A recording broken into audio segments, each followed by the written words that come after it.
Hey guys, welcome back to the channel. This is a story about what if Naruto was anbu and shadow jutsu. Before I start, please support for more amazing content, and do consider subscribing to my channel and share this video with your friends. This is written by SpikeyMate20 and link in description and support writer. Let's start the video. Chapter 1 Pilot. A sun-kissed blonde missile. This is all the general populace of the Hidden Leaf village saw, that plus the multitude of Chun-Li vest-clad ninja. Naruto! Come back here, you brat! These were among some of the cries of desperation. For some, the pranks this 7-year-old child would pull would put a smile on their normally indifferent features. For the majority, as a shinobi village, this was a routine and tiring exercise. No one's catching me this time, the excitable blonde returned. Naruto Uzumaki, citizen of the village hidden in the leaves, attendee of the Ninja Academy, and the self-proclaimed future Hokage. He would tell anyone who would listen that his dream was to lead his village in the most prestigious position, whether that be in times of peace or war. Whilst this was part of the dream that was vocalized, his real goal and ambition was to be recognized, not as a great shinobi but as a human. For reasons unknown to him, he was ostracized by the wide majority of the village. They weren't glares, but looks of animosity, some even of pity. The stares on top of the whispers that continued to follow him all over the village. He was seen as the village misfit, the problem child. This always confused his young mind as he started his pranking adventure after recognizing his status in the village. As a child, he learned to brush this off and decided that a loud, boisterous, and confronting personality would attract attention. Oh, did it ever attract attention, just not quite the positive kind. These decisions lead us back to where we are now. He was running from the aftermath of yet another one of his infamous pranks. This particular outing involved the transporting of a particular strand of the Aburame's Kidaichu insects to the Inuzuka kennels. At the pace this young boy was moving, it would be a while until this chase ended. 2 hours later, Naruto found himself situated on top on a ledge facing away from the center of the village, hidden by conjoining rooftops. Panting heavily, he was attempting to make him as small as possible to not be seen by any passers-by. After spending close to 10 minutes catching his breath, he began to take in his surroundings. He was in a similar setting to his porch that backed up his apartment. But in that gloomy setting, one detail struck him as out of place. There were these kanji that lined the wall next to the door frame that read, "Endurance, love of sword." He didn't know what struck him to take up any interest in this detail, but his attention was already drawn. So, as the majority of seals require, he reached out his palm, covering a portion of the seal, channeled some chakra into it for it to glow a light blue, and then once again darken. What is the point of this if all it does is glow? He thought, then glanced out to the streets, and saw the color of the sky. Seeing the amber horizon, he jumped to his feet and prepared to sneak back to his apartment. Crap, had he really been there for so long? If the stores are closed, I can always go to Tochiaji-san and I am Nachan, he said to himself.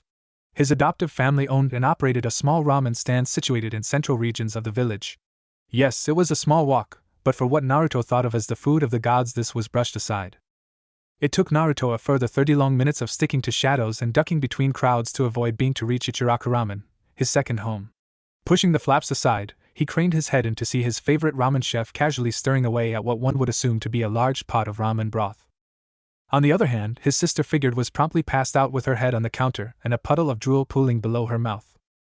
"Ayami-chan," said person bolted upright and scrambled backwards, almost bumping into her father, the falling on her backside.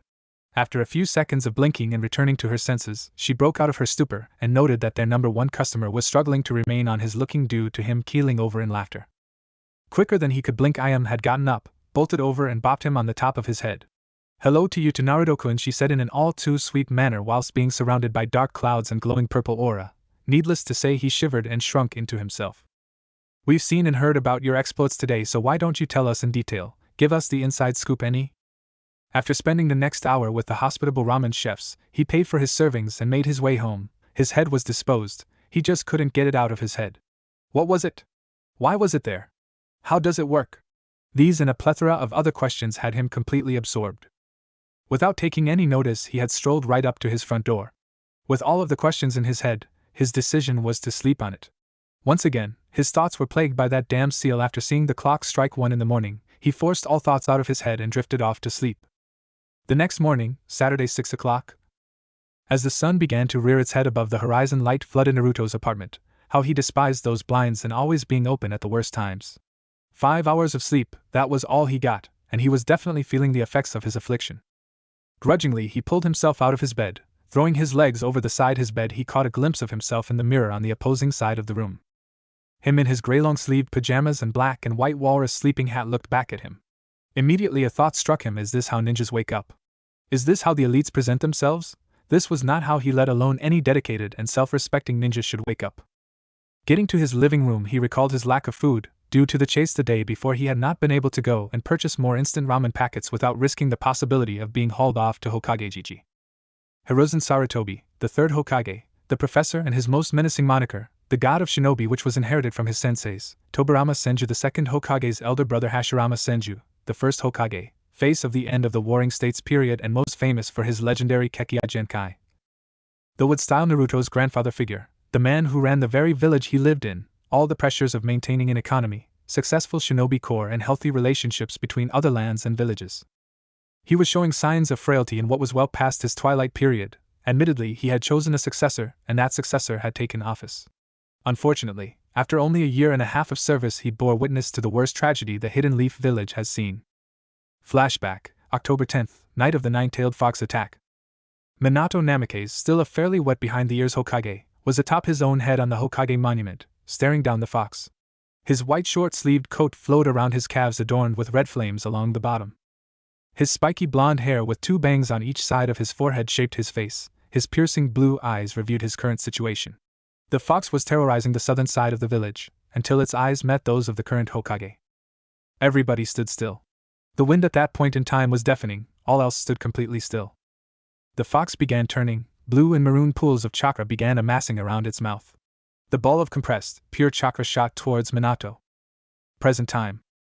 Naruto had a fire burning. This seal, no, all seals seemed to intrigue him, from storing basic equipment to the seals that surrounded the village as its base of security. He would go to the library. This had never once occurred. Naruto Uzumaki never visited the library, but then again nothing had interested him like that seal. Naruto was making his way towards the library. As it was the weekend, he had no commitments. The sounds of high-speed objects caught his attention. He turned his eyes to the rooftops. Green, black and blue blurs were all his eyes managed to pick up. Ever since he had seen the way people looked at Gigi, the respect he commanded and the adoration of anyone who set their eyes on him, he wanted that. That path required him to be a ninja. But not just that, a shinobi who would have proved himself time and time again and have the ability and certainty to give his life for the Hokage and the village. Every ninja was a measuring stick for Naruto. He had a minimal understanding of the ranks. Genin, Chunin, Jonin and finally Kage. There was an unattainable rank that was down by that of Hiruzen Sarutobi's students, his Genin team. Jiraiya the gallant, Tsunade, the granddaughter of the first Hokage, the strongest kunoichi and greatest medical ninja, and finally Orochimaru of the Snake Summons, the prodigy, the genius, the traitor. These three were regarded as only second to the Kage. They were known as the Hidden Leaf's legendary Sannin. Even though he had found the lectures and lessons in the Ninja Academy particularly boring and mind-numbing, the topic of powerful shinobi always drew his attention. They were interesting. At the prospect of closing in on becoming a strong ninja, he couldn't keep his glee to himself. High walk turned to a jog, his jog to a sprint, all while laughing his head off at what he could do. Naruto was by no means an elegant person, so when he realized he was only 20 feet from the door of the library, he freaked out. In an attempt to slow down, he dug his feet into the dirt path. This failed spectacularly. He became an orange tumbling mess, and as he was about to hit the door, an unsuspecting Jonin began exiting the library. They quickly picked up on the incoming accident and body flickered to escape any involvement in what was to come. Unknowingly, the poor library assistant, who was currently carrying her large stack of papers, became the roadblock for Naruto. As the two collided, paper was shot into the air whilst the two of them lay crumpled in a heap of human limbs. Naruto immediately leapt to his feet whilst struggling to get cognizant thought and give the poor librarian sufficient apologies.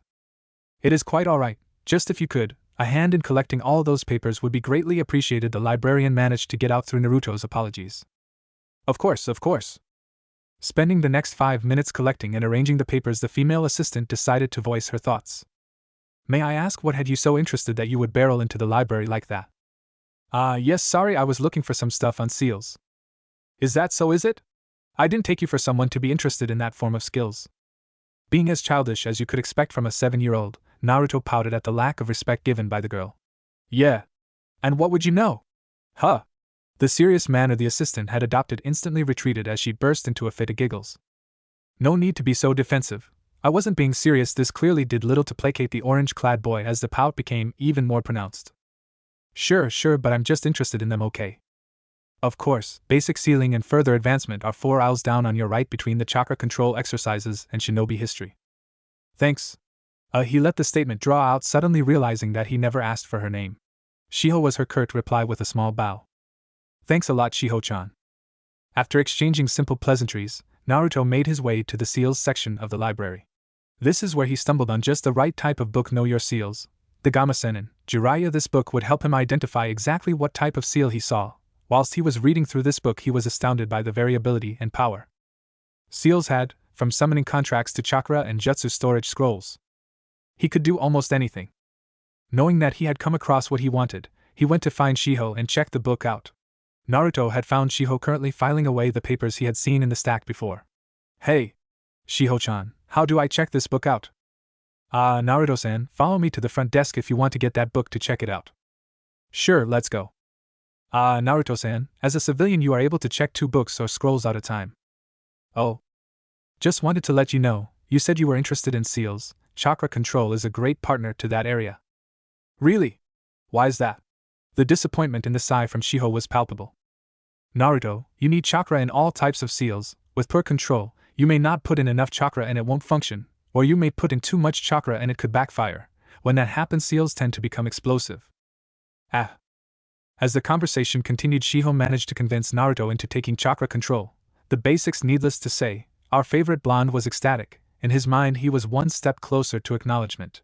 Sprinting out the door, he stopped to say goodbye. See you later, Shiho-chan. Goodbye, Naruto-san. I look forward to seeing you around. Naruto had never run home so fast in his life. A week later. Naruto was completely absorbed. He had finished his book on seals, but he still couldn't identify what that seal he had found was. On the other hand, his progress with the chakra control exercises was abysmal. He did not struggle with any of the concepts, but the practical application couldn't be worse. He couldn't make it more than 4 steps up the tree, and the leaf sticking exercise resulted in the leaf being blown away every time. This struggle leads us to Naruto's current situation. He was currently residing in training ground 45-foot Kami. Damn it, what am I doing wrong? The answer to this question was a kunai whizzing out of the nearby tree line. The kunai was obviously a warning shot, but for a child it immediately got his danger senses ringing. Before he could cover 5 feet, another kunai came from in front of him. Quicker than he could think, the kunai sliced along his left cheek, not a large cut but deep enough to draw blood. Naruto was frozen with fear. He then suddenly felt a body firmly pressed against his back. His breath hitched, and body further tensed. Oh, what do we have here? Fresh blood? The feel of a tongue sliding along the cut.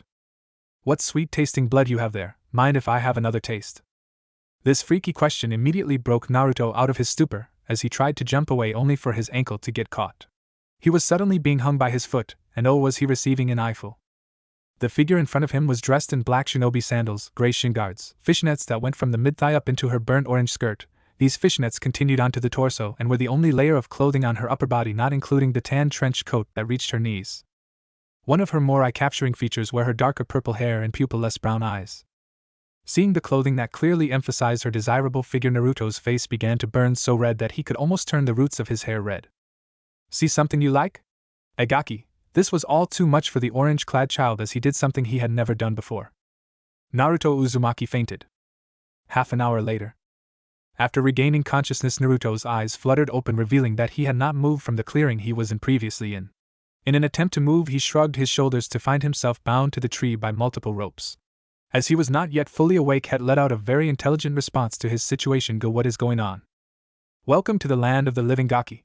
The female from before responded. He noted that she was hanging upside down of a branch in a nearby tree. Ga! It's you again! What's your problem? He screamed, as he continued to struggle to get free. I was just enjoying some time by myself until I was interrupted by some annoying kids shouting. You wouldn't happen to know who that would have been, would you? The mirth in her voice was evident. After asking her question, she leaps down from her perch and landed a few feet away with a foxy grin plastered on her features. Wheel. It's this stupid chakra control exercises. Nothing's working. Oh, and why would you need to practice chakra control? She queried. She knew that she was egging him on. It didn't bother her though. Teasing someone was always fun. To be a strong ninja, of course. You want to be a ninja? The pout on Naruto's face was instant. What's that supposed to mean? A scrawny gaki like you could never be a ninja. That's what that meant. The female could barely keep her chuckles, and Naruto almost began to froth at the mouth in pure anger.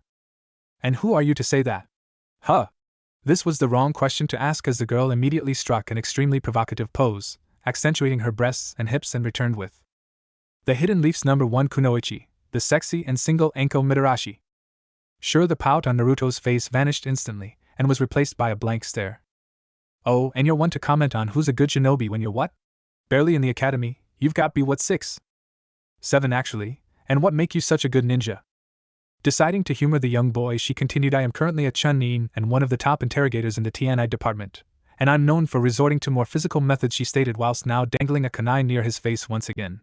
This quickly shut the boy up as he was not interested in being made a pincushion by this psycho. Moving on, who are you, Gaki? Stop calling me that. Well, you still haven't given me a name. Naruto Uzumaki, future ninja and Hokage of the Hidden Leaf, believe it, he said triumphantly. At first Anko adopted quite a thoughtful look. So this is the Ninetales brat, doesn't seem that bad to me, she thought. She was quite intrigued by the conviction in his voice until she burst out laughing. This took all of the wind out of Naruto's sails. What's so funny? Don't think I can do it? Just like everyone else, he thought after finishing. No, not at all. I believe you can. Naruto whipped his head to meet her face whilst she was still trying to contain her laughter, his eyes full of surprise. Really? His voice was so full of hope. Nope, the face fault and loss of hope only further fueled her teasing as she caved into her laughter and started rolling on the ground. Just as I thought. That must be hard for you, she interjected. Naruto just brushed off the jab before continuing, you're just like everyone else, treating me like I don't exist, not thinking that I can do anything. Know how wrong Naruto was to say this. Anko was also one to suffer from the village's disdain. As a former apprentice to the former snake Sanin Orochimaru, before he became a missing nin, when she returned from her so-called training trip, with severe memory loss and a cursed seal of heaven, one of Orochimaru's gifts, many associated her with her former sensei. As a way to ignore the looks and whispers she garnered, she became a power kunoichi and gave them something to talk about in what one would consider her scanty dressing habits. Before Naruto could even continue his train of thought, a kunai lodged itself in the ground mere centimeters from his prized possessions. Ah! What the hell is wrong with you? Do not ever compare to those ignorant and moronic villagers. Huh! They treat me as some sort of flight risk, ready to betray our village at a moment's notice. This obviously confused Naruto, as he was unaware of Anko and her former master's history. But that makes no sense. You said you were the number 1 kunoichi. Why would the villagers think that? He replied. None of your business, Gaki. Now I'm going to see you later, she said as she strolled away, waving over her shoulder. This whole interaction had been a bit too much for Naruto, so it wasn't until Anko left that he realized his predicament. Aha, you psycho! Come back here and untie me! These cries fell on deaf ears, although he did believe he could hear a faint chuckle in the distance. 3 months later. Naruto had found himself once again in training ground 45 foot. He had almost mastered his tree climbing. He could stick to the side for almost an hour. During that hour he would also practice that academy taijutsu style takas. After finishing up with his chakra control exercises, he jumped down from the tree and ran over to his books. He had become well accustomed to the library as he would spend the weekends there familiarizing himself with scrolls. He was using the example scrolls to practice his sealing of inanimate objects, normally just other books. These tests had been just as Shiho had warned. On multiple times the seals would react violently, to say the least. This led to him being removed quite often from the library due to being too disruptive. He had become quite friendly with the assistant, and was always striking up a conversation whenever he arrived. She doted on him like an older sister would, forcing him into regular quizzing of what he learned from the scrolls and books. On top of the weekend study, he would train and study every night until he dropped. Even with all this extra practice, Naruto was still struggling in the academy. He was always too tired for class, and the stuff he was learning wasn't covered by the academy curriculum. Irika Yumino had been fairly apathetic towards the young boy. For the start of their student-teacher relationship, Irika thought the best course of action would be to ignore Naruto's lazy and disinterested antics. Over time he was surprised with a steady growth in his skills with kunai and shuriken, and on top of that was no longer the worst in the class at taijutsu. That position was manned by Shikamaru Nara and Choji Akimichi, both for the impressive laziness and passive nature respectively. Though when someone comments on an Akimichi rather large body size, they are quickly met with unbridled rage. Whilst there was a technical and physical improvement, it was more than clear that due to all that extra training he was too lethargic and exhausted to perform to a sufficient level. Even with his improvement he remained as the dead last, a moniker he despised. The lack of improvement in his standing in the class was due to his continued failings in the written and knowledge-based tests. Back to his current studying in the clearing, a familiar sight made Naruto lose concentration and leap into a defensive stance. A kunai had pinned his scroll to a nearby tree. I swear to Kami, that is you're that psycho again. I'm going to go lose it. I am not in the mood. Naruto had recently lost another sparring match to Sasuke team he had nicknamed him as. The village treated Sasuke as their resident golden child. Ever since 2 years ago, Sasuke had completely retreated into himself. He completely blocked out everyone who approached him. Naruto had learned about the devastating horror show known as the Uchiha Massacre. Sasuke's older brother Itachi Uchiha had one night slaughtered the entirety of his clan excluding his younger brother. Itachi claimed that Sasuke was weak and there was nothing to gain from killing him along with everyone else. He told Sasuke to hate him, despise him with all of his being, for one has hatred, that is when one is strong. He was told to gain the same eyes as him, which at that point was a development in the Uchiha clan's bloodline limit, the Sharingan. This development was known as the Manjiki Sharingan, a level of visual prowess that can only be achieved through the killing of one's best friend. Sasuke indeed despised his brother, but he refused to gain the Manjiki Sharingan as he would not throw away another's life for the cause of killing Itachi Uchiha.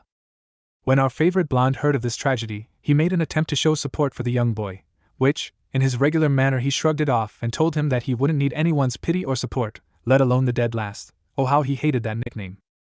At first Naruto was insulted, but over the coming weeks he accepted it as was for someone to have lost their family. He was broken out of his musing by a second kunai that hurled past his head, taking a few of his strands of hair with it.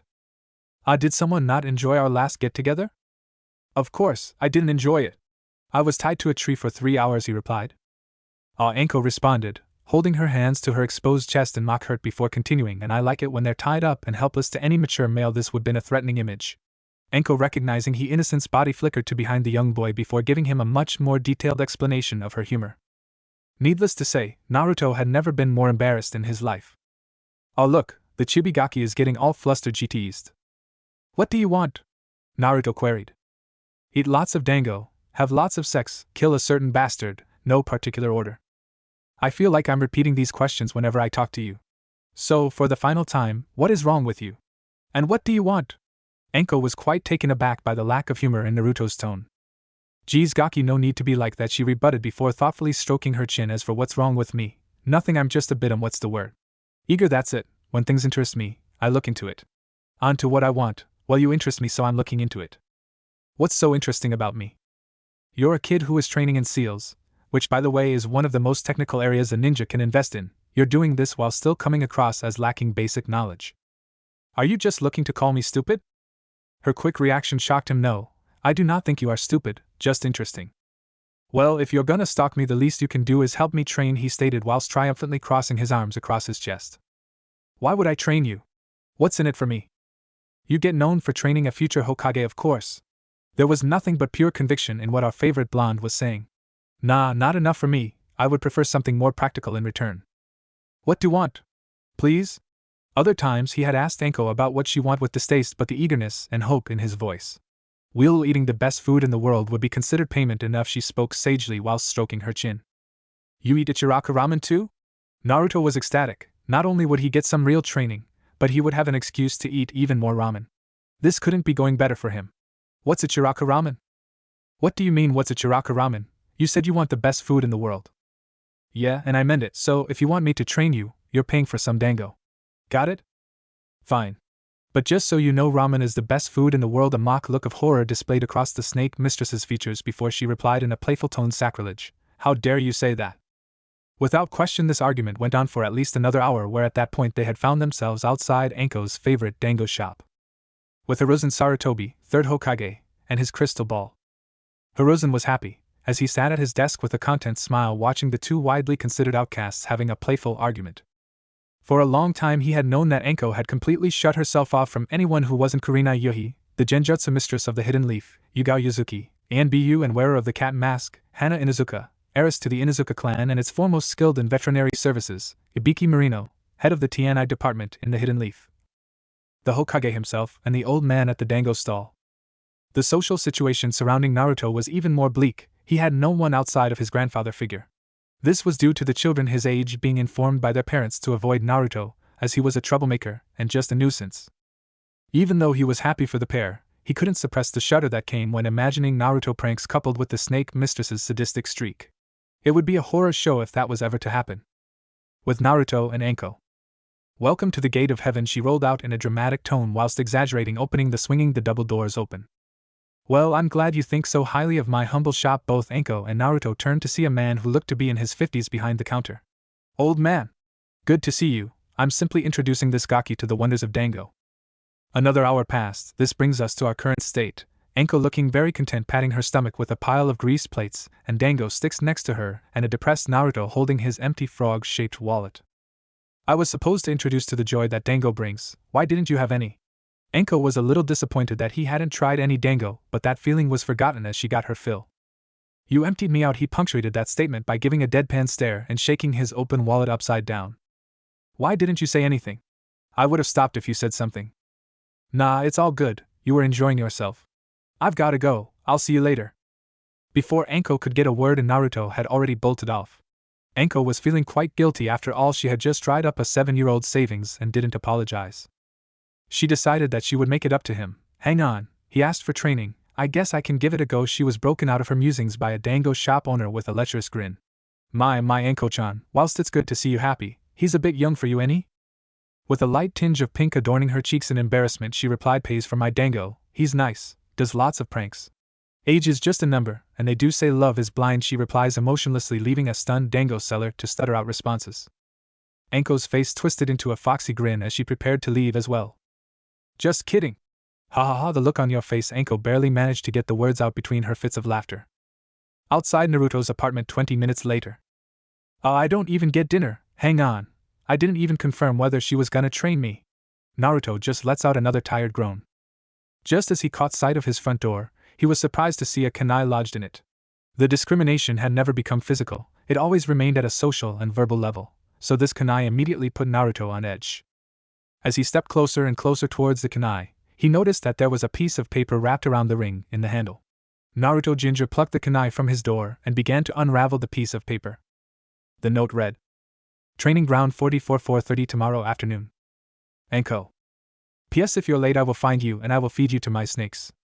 Naruto brushed the thread off. He didn't care. He had a new kick-ass sensei. Wahoo, one step closer to Hokage. What's the team gonna say about that? This is so cool.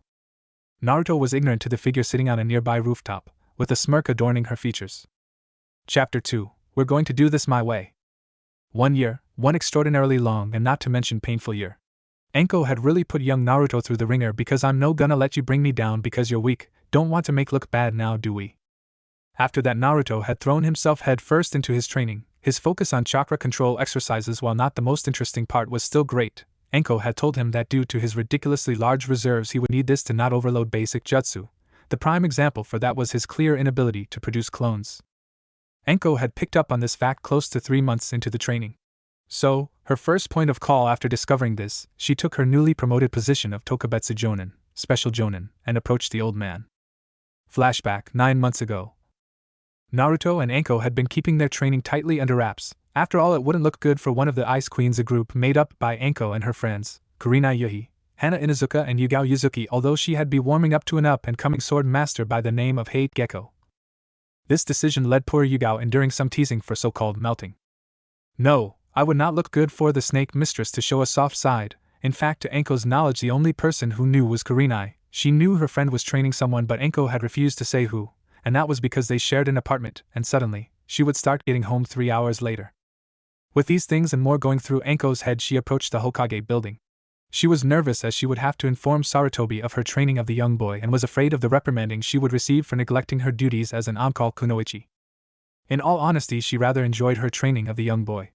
He would take the beatings, which she referred to as sparring, run up and down trees until he passed out, and wouldn't complain when they did the speed and agility practice which was being chased by her and snake summons. Anko, surprisingly, shared a trait with a separate Sannin where she would arrive to the Hokage's office through the window. Leaping through the window, she caught Hiruzen by surprise as he was currently nose deep in his book, which ticked her off as this book was written by the very same Sannin who entered through the window, Jiraiya, the Gamma Sannin. Normally a book written by someone of that stature would draw respect, but this book was pure smut, pages on pages of pornographic novels. Ika, innocence. This book ignited the ire of all females who set the eyes upon it. Anko was no exception. While she did parade about in a distinct lack of concealing clothing, she did not appreciate the pursuit of a female for their body, or their time in bed. So, to respond to seeing that little red book, she in an all-too-sweet and sickling voice began the conversation. If you don't put that book away, Hokage-sama, then I will be forced to burn your entire stash as well as remove what makes you male and force-feed it to you. This immediately drew the man's attention as he threw the book in the drawer and looked over to Anko without hiding his white, pale face, evidence that the blood that was beforehand leaking from his nose had retreated from his face. Quickly regaining his composure, he leant over the desk, laying his chin on the back of his crossed fingers. "What can I do for you, Anko?" The victorious grin that was plastered all over Anko's face had disappeared. Now there was a nervous female with a forced smile scratching the back of her head. "Ah, well, you see," Hokage-sama Hiruzen noted the respectful name and suffix as though were rarely present in their conversation. "I might have started training someone, and I was looking for your permission to teach them the shadow clone jutsu, please." Whilst she had rushed quickly through the final part of the request, it was received loud and clear by the old Sarutobi. The old Hokage was inwardly smirking. The crystal ball had allowed him to keep tabs on the kunoichi in front on him and her all but official apprentice. He played along, for his own entertainment. Who would this person be? Mitarashi-san. Anko immediately started sweating bullets from the serious tone and name. "Ah, well, you might have heard of him. It's funny you say that because his name is Naruto Uzumaki." "Correct, and I was wonder ing, huh?"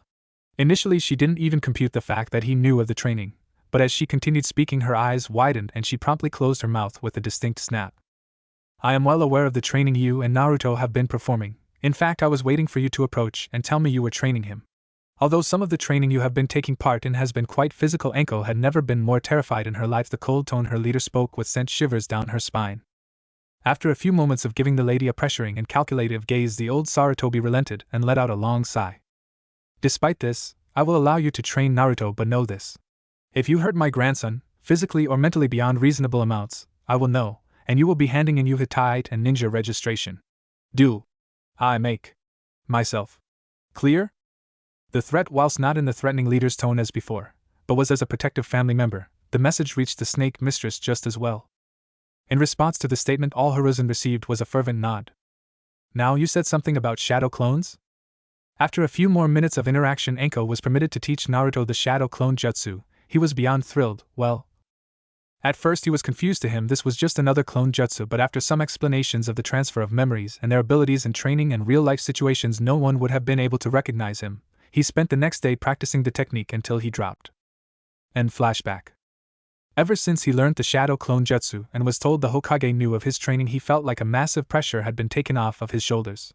When Naruto was next approached by the old man, safe to say he was extremely nervous, as he had been found to be hiding secrets from his grandfather figure. While the Hokage had been disappointed, he had relented and was happy that he respected new sensei and kept his word in not telling anyone of the extra training.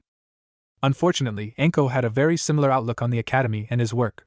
This meant that his studies took a real nosedive. There was now no question that Naruto was the dead last of his class. On the other hand, even though he was still too tired during class time, he was no longer so easy to beat in a spar. It was recommended by his sensei to hold back with all physical applications. As she explained, a ninja has their two strongest weapons, the mind and deception. Naruto seemed to accept this, but he had to agree with what Anko had told him. Also, he couldn't wait until he wiped the smug look off of Sasuke team's face when he stopped holding himself back. In reality, Anko was just being protective over her pseudo-student. She remembered returning from her training trip with Orochimaru, and she was significantly more skilled. This immediately put everyone on the back foot when around her, as while it is stupid, her increase in skill threatened everyone around her. She did not want that to happen to Naruto. He was precious to her. Even though the written knowledge in the academy had been suffering, his knowledge in seals had been increasing at a steady rate. With all the time he spent in the library and the chakra control exercise he performed in training with Anko, he was now able to seal and unseal objects with ease. His calligraphy had improved monumentally. He could write basic seals in seconds with little to no mistakes. Our favorite blonde had two massive leaps in his study into sealing. The first was his discovery of the amount he could seal. Due to the size of his chakra reserves, the amount he could seal into a basic scroll was incredible. He managed to seal a centipede the size of an Olympic swimming pool. Oh, how he and Anko had got a laugh at the old man's reaction when he unsealed on top of the Hokage building. The other, he was keeping to himself. The seal he found 15 months ago, he had identified it as a beacon seal, a location marker. What he couldn't understand was why there was a chakra identifier and receptor. If your chakra signature was keyed into the seal, it would respond and perform the designated task. If your chakra signature was similar, there would be a minor reaction, and if there was no correlation, nothing would happen. So why did the seal glow when he put chakra into it? After he made the discovery of similar chakra signatures, Naruto had spent all of his time attempting to recreate the seal with his own chakra seal instead. This turned out to be an incredible undertaking. The entire seal array pivoted off of the chakra signature. Naruto, just as always, had dedicated his very being to complete this task. As soon as he learned the shadow clone jutsu, he had left a shadow clone every day to make that happen. Over the course of the year, he had perfected his academy taijutsu style. This was during the chakra control and evasive training for the first 3 months. Just like with everything else, the shadow clone jutsu, it allowed him to now practice significantly more areas of being a ninja. So, as soon as this happened, Anko had begun teaching him the basics of the Hibi-style taijutsu as it matched his natural speed and flexibility, as well as his own taijutsu style to work with his ability to mass-produce shadow clones. This was known as the Hibi Bunshin Taiatari, also known as the snake clone body blow. This style was its most effective when Naruto learned how to create shadow clones without hand seals as well as determining where they would appear. The time they spent working on this, he had learned through the chakra paper given to him that he had a wind affinity. Anko had said that she wouldn't train him in chakra nature jutsu as she not only was fire-natured but didn't want to spread Naruto too thin. He had asked about basic training in jutsu. Anko had no wind-style jutsu in her arsenal, but she was privy wind chakra nature training and informed him on the leaf cutting and waterfall cutting exercises. Naruto's time in the academy had strengthened his relationships with his classmates. Shikamaru Nara, heir to the Nara clan, son of Shikaka and Yoshino. He and Naruto spent class time very similarly, both passed out on the back row, heads on the desks. This had led them to being taken out of class regularly, in which they would sleep more. Naruto enjoys Shikamaru's presence as he would never pressure anyone into anything and would regularly diffuse strenuous moments. Choji Akimichi, heir of the Akimichi clan, son of Choza and Chiharu, as the young big-boned boy, would often spend most of his time. He and Naruto also became quite close. He was always eating a pack of potato chips. Choji often included himself in the less serious prank, mainly within the classroom. The three of them would spend time after class around the village. Shino Aburame, heir of the Aburame clan, son of Shibi and Kiho. Shino spoke very rarely, and when he did, he often confused many other students. His mannerisms were intriguing as well. Everything he did came down to logic. While the two were viewed as polar opposites, they got along very well. It was quite often that they would look to the other for a point of view. Shino was an origin of rationality that was needed in Naruto's life. Ino Yamanaka, heiress to the Yamanaka, daughter of Inoichi and Noriko. She was a boisterous and outgoing girl, known as the gossip queen, and quite blunt and demanding. This was not helped by her dad's treatment of her a princess. She had become an acquaintance of Naruto through proximity, as the Yamanakas, Naras and Akimikis were well-connected clans. The three clans in battle were known as the Ino Shikacho Trio. Their clan techniques and teamwork gained them quite a status throughout the ninja world. Kiba Inuzuka, heir to the Inuzuka clan, son of Tsum, although he was the younger brother of Hana Inuzuka, it was tradition for a male to take up the role of clan head. This was in contrast to the fact that their mother was the current clan head. Naruto and Kiba weren't as close as Naruto was with the other, but they were amicable. Kiba, similarly to Choji, would join in on the minor pranks. There was mutual teasing of dead last and mutt or dog breath. Occasionally it would get heated, but most of the time it remained jovial. There were others in the class, Sakura Haruno. They didn't talk much. Naruto had initially had a minor crush on the girl as he found her bubblegum pink hair exotic. Hinata Hyuga, currently in contention for the role of the heiress position in the Hyuga clan with her younger sister, she was very meek, lacked confidence. She was particularly nervous when he was involved, and it was not something that he missed. This confused him greatly. Finally, the last person in his class that he took notice of, Sasuke team, Naruto and he had reached an understanding. They respected each other's privacy and minded their own business. Unknown to Naruto, Sasuke was happy that someone knew where boundaries lie. On the topic of his relationships with friends, there was a get-together with the high-priority members of the previously mentioned clans. Naruto had not only been invited by the Naras, but the Aburame and the Inuzuka. This confused Naruto greatly, but was put aside as the clan heads talked about the impressions he made on the heirs, but also joked about if he was to be a Hokage, he would need to know politics. Flashback 2 months ago, Akimichi compound. Shikamaru and Shino weren't convinced at their parents' reasoning. It seemed as if they were teetering around a larger topic. Whilst Naruto was undeniably wiser and more perceptive, he blindly accepted the fact and brushed it off to be a respectful guest. A little time after the pleasantries had been exchanged, the parents had convened the more business-centered talks, leaving the children to converse. "Something's up," Shikamaru queried.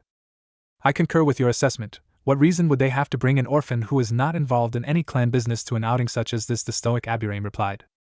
"I don't know, and unknowns are really troublesome." Shikamaru, whilst lazy, was a form of control freak. He was happiest when all the pieces were on the board. The way Naruto has been acting leads me to think that he is unsure of the reason too. It makes sense that he wouldn't know the reason. Why? Because if an 8-year-old child was privy to such information, he might be able to keep such important secrets, compromising village safety. Maybe it's not Naruto. What are you suggesting? Shino found himself intrigued by the possibilities Shikamaru was suggesting. Talking to Naruto, his parents are an unknown, right? That is correct. I'm interested as to why the Hokage, who makes it a priority to know everyone in the village, would simply not know of Naruto's heritage, and then take a clear interest in him. Shino found himself agreeing with Shikamaru's proposed hypotheticals. We too should keep this from Naruto. While he is no longer as immature, this might be a matter of importance, and I don't believe an excited child keeps things to themselves. Agreed. Luckily, just as they finished their conversation, Naruto, Choji, and Kiba came over after stuffing themselves with the available snacks. Neither the Aburame nor the Nara brought up their previous conversation. It wasn't until later that Naruto found himself intrigued. Kiba's older sister had just arrived to the get-together. Hana strolled into the compound trailed by her 3 ninja hounds. They were known as the 3 Heimer brothers. She did not have the normal Inuzuka traits outside of the red, triangular cheek tattoos. She did not have the slitted pupils or the wild hair. She very much had the girl next door beauty, subtle but clear. Naruto felt a warmth rise to his cheeks, one that he only had around his sensei. Hey Kiba, do you know who that is? That, extending his finger in the direction of Hana, is my sister, Hana. How much older is she than you?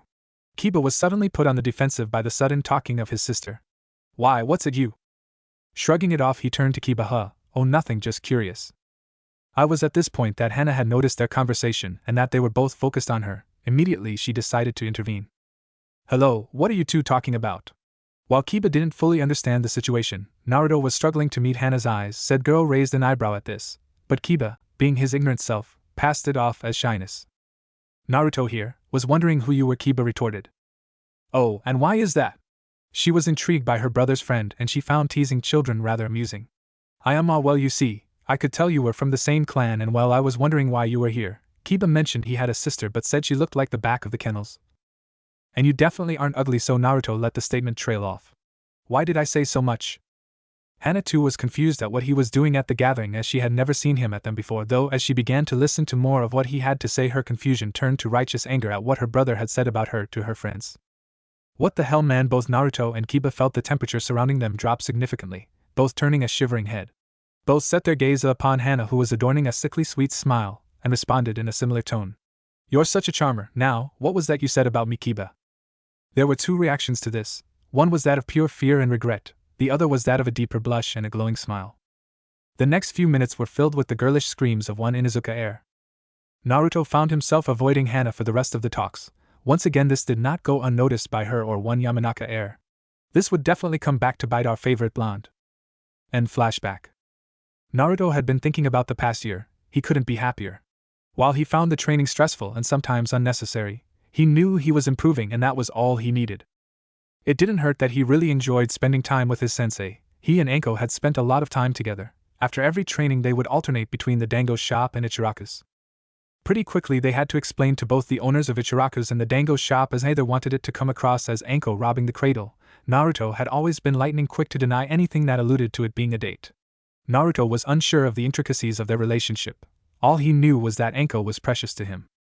Strangely enough, when they had to explain the reasons of their meetings, the speed of the answer brought a frown to the other's face.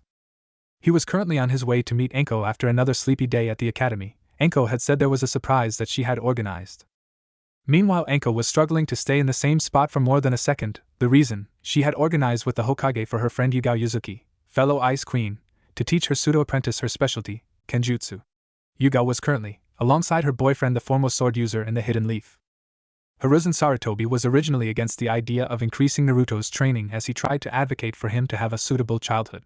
This was countered by the fact that he was not ignoring his time with friends outside of the academy. Naruto was not involved in this conversation, as the old man was more than aware that Naruto would just vie for more training. Anko had begun picking Naruto up from the academy. This was whenever her friend Kurenai wasn't escorting the Hyuga heiress. This had invoked the jealousy of Kiba, as he expressed his interest in the female body. The statements he proceeded to emit quickly earned him righteous punishment from the majority of the females in the academy. The beating he received told him 2 things: 1, keep his perversive nature hidden in front of the other gender, and 2, Anko was off limits. That was clearly expressed by a short blonde girl he had never seen before. Naruto had just strolled through entrance 17 of the Forest of Death. He was scarred when Anko expressed her enthusiasm, that normally led to him being chased by her new personal summon. The confusion on Naruto's face was evident when the clearing they met up in was empty. He also that it was too calm. This area of the forest was Anko's favorite, as it attracted the majority of the animals that inhabited it. Surprise tests had lost their touch, as Anko would regularly pop up unannounced and start hurling kunai at him. Preparing for another test, he created a shadow clone into the clearing and remained in his position. He was nestled in a branch about 200 feet away. With the clone in the clearing. Hello, Anko-sensei. After calling out for his sensei a few more times, he thought he might just head over to the nearby shade and wait on his sensei. What he was no expecting was for when approached the shade was for a masked person to leap out and immediately start trying to chop him down. Naruto quickly identified this person as an anbu ninja by the mask and clothing. He had had his fair share of run-ins with the anbu, as they were often the ones assigned to bring him to the Hokage after one of his pranks.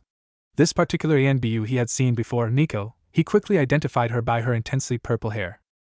The young blonde quickly drew a kunai to match the assailant in the weapons-based combat. While he was definitely not on par with his weapon, the fact that his was lighter than the sword, so he was able to keep up somewhat. Naruto was aware that it was unlikely that he would be stronger than his opponent. With this in mind, Naruto decided to stick to evasive maneuvers. He had never been attacked like this before, so the Naruto clone was unsure as to whether he could be more confident in his attacks. As the anbu would swipe at his upper body, and Naruto would use his height to his advantage as he would duck underneath the slashes and would use his flexibility in helping parry the jabs. It wasn't very long into the fight that Naruto's confidence began to grow again. He started to see a pattern in the anbu's attacks. She was clearly not aiming to hurt him, and her slices lacked what would be expected from that of an elite ninja. Both came together as Naruto used his kunai to block the anbu's downward slash. Before he knew it, the kunai had been flicked out of his hand and the sword rested against the side of his neck. Naruto was frozen in his tracks until the anbu ninja finally spoke.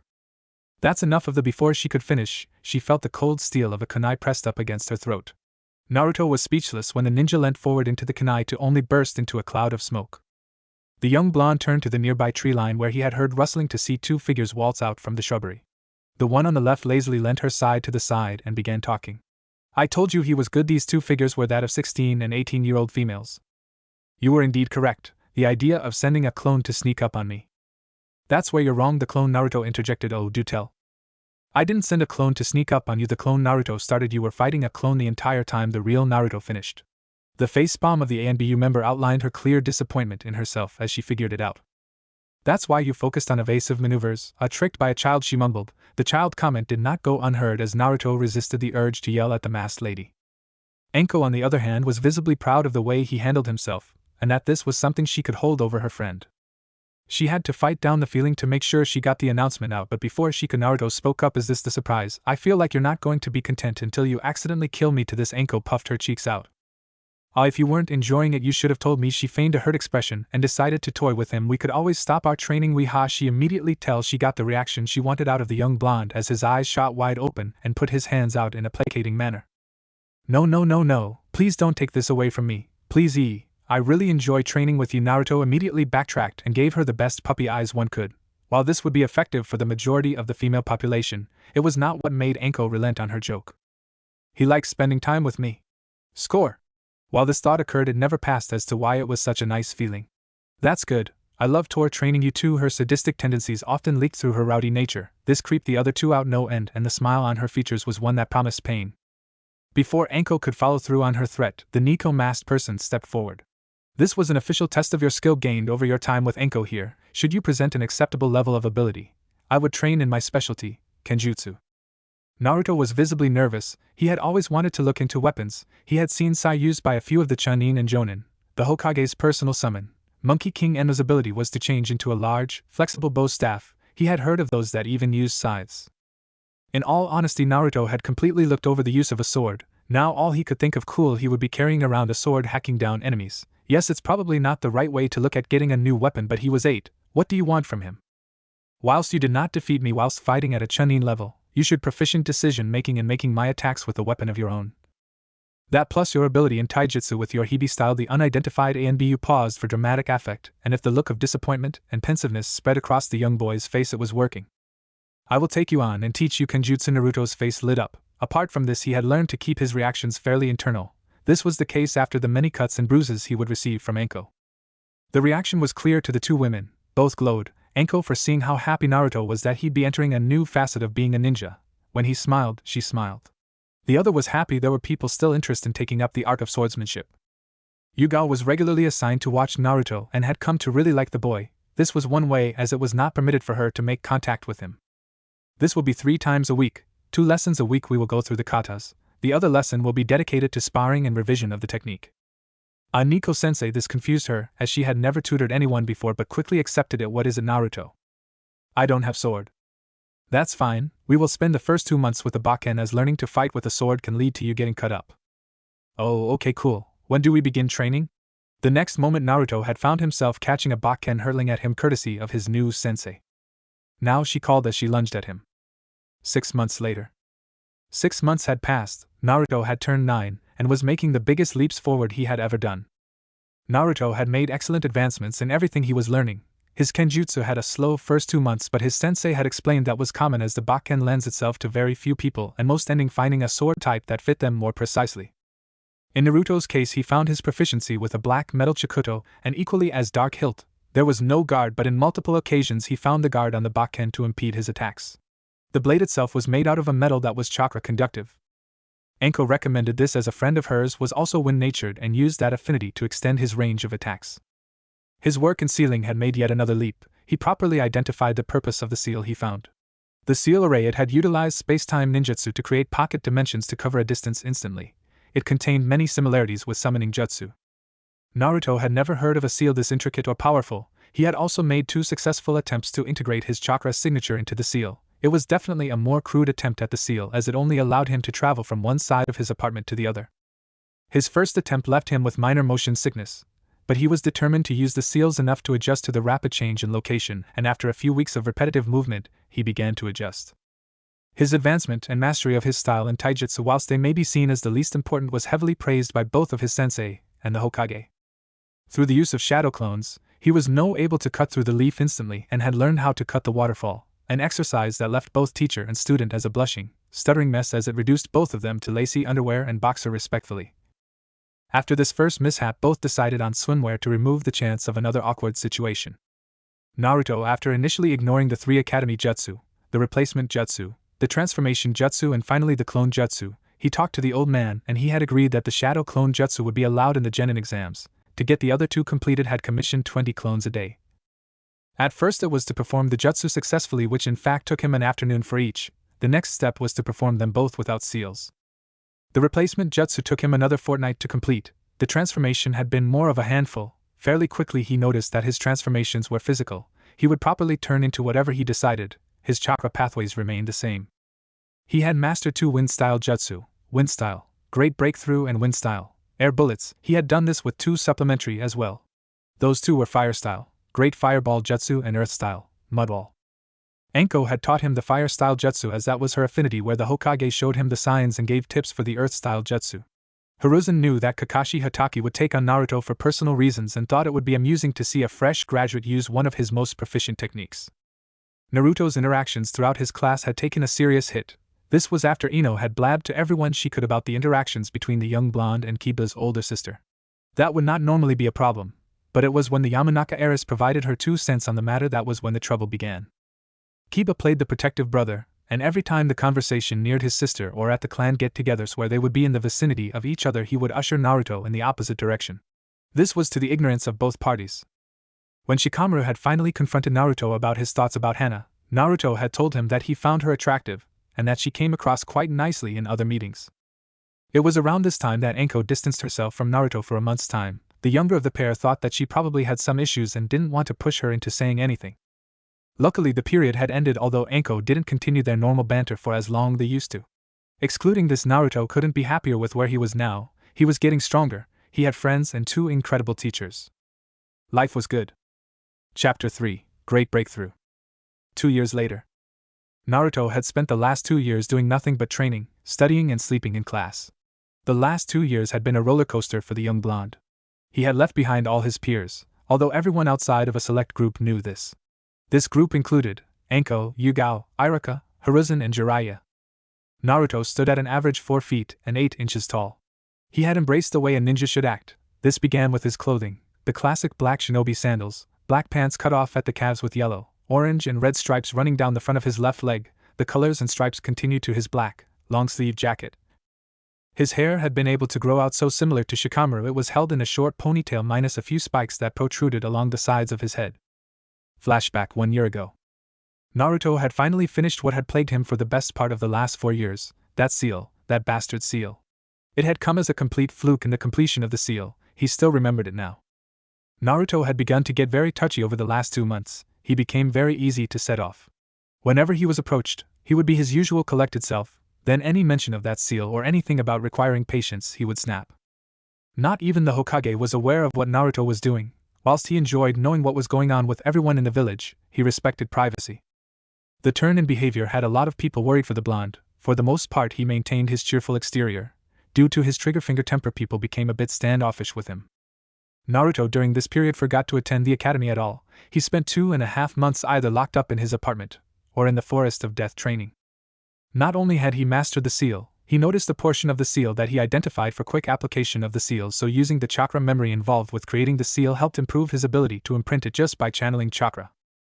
It took him close to 10 seconds to successfully implant the seal onto a surface, but it was a start. He followed the original seal's lead in using kanji for a short saying. His kanji read, loosely translating to strength in numbers. Once Naruto had completed the seal, he almost seemed to know exactly where they were. Currently he only had them set up inside his apartment, one in every room. He used them, not because he was lazy, but it was the most practical way to adjust to the after effects of the seal. He would flash all over his apartment until he fully adjusted to it. It no longer made him feel dizzy, and he had a good control of where he would appear next to the seal. One day sudden Naruto had returned to the academy. To him he had completed an assignment, and could return to the class. When Naruto had acted like nothing had happened, he received a chewing out from Iruka. Iruka was aware of the relationship Naruto had with the Hokage. With this knowledge he took Naruto to see the old man. Naruto had developed a very strong relationship with Iruka. They would spend time after the academy either at Ichiraku's ramen or strolling around town the village. Naruto viewed Iruka as that of an older brother. He would only call him Nii-san outside of the academy. He would be scolded when he did something wrong, which was very common. Iruka had been aware of his training after school as he raised his concern when he had seen Naruto spend time with the snake mistress. The old Sarutobi had to inform Iruka of his situation. He also instructed him to keep quiet about it. This was for the same reason that Enko wanted to keep Naruto out of the spotlight. As Naruto had toned down the quantity of pranks, he began to be noticed less. Naruto had been forced to be more mature. As he was living by himself, he had also become more observant, so while he still wanted recognition, he kept his thoughts as just that, thoughts.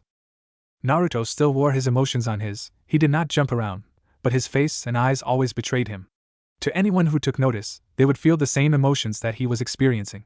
When he smiled, truly smiled, that, plus his golden hair resembled a sun that gave off love, like the real sun gives off heat. Naruto was giddy, barely being able to follow Iruka to the aged Hokage's office. He just wanted to tear off at high speeds and get there as soon as possible. He had completed the instant travel technique with the seal to a level that he was happy with. This did not mean that he would ignore it. No, he knew the further potential that this technique contained. It took all his willpower to remain as outwardly passive as possible. This did not go unrecognized by his sensei. Little did they know who big a day this was going to be for little Naruto. A short time later, the Hokage's building. Naruto had reached boiling point. He couldn't help it. He snatched onto his sensei's wrist. This was with strength that Iruka had no idea the boy had. The firm grip was unrelenting as he had no say as they sped up to the front door of the tower. The lady at the front desk had grown quite accustomed to the amount of Naruto's casual visits to the Hokage. She was aware of his situation at first. She had been purely amicable for that sake of her job. You did not want the Hokage here. You showed disrespect towards Naruto. Over the last 3 years she had become the second older sister figure to Naruto. Whenever he would arrive during a meeting, she would tell him. He would stay on the ground floor and ask about her day. At first, she thought that he was just bored. She soon realized that Naruto still craved attention. He knew this himself, so when someone was willing to talk to him, he snatched at the chance. Due to his want for attention, he always listened to what she had to say. She was confused. The village pariah, the prankster brat, just talked to her. As if they were both ordinary people, just two friends speaking in downtime between work. She questioned her standing on the matter and decided to treat him the way he deserved, like a boy with dreams of being something great and the passion and drive to get there. If Naruto ever came in late at night, she would have a shogi board under her desk. They would play until either the Hokage would be free or if Naruto had to go home to eat. She really came to enjoy spending time with her little brother figure, as her days became quite dull. It was currently 4 p.m., the academy had finished half an hour ago. Much to the lady at the front desk surprise, in bolted a young boy dragging a Chunin instructor at the wayside. Just wait a second there, Naruto-kun. Naruto glued himself to his position on the floor. She could be quite scary when she wanted to be, and he had learned to not push her. Instead, he did the usual and just whined. Nei-chan, this is really important. I can't tell you, but as soon as I can you'll be one of the first to know. he exclaimed and shot her a foxy grin before continuing, would you be able to call 2 people in for me? I'll see, who are they? Anko Mitarashi and ANBU member Nico, he stated in a definitive tone.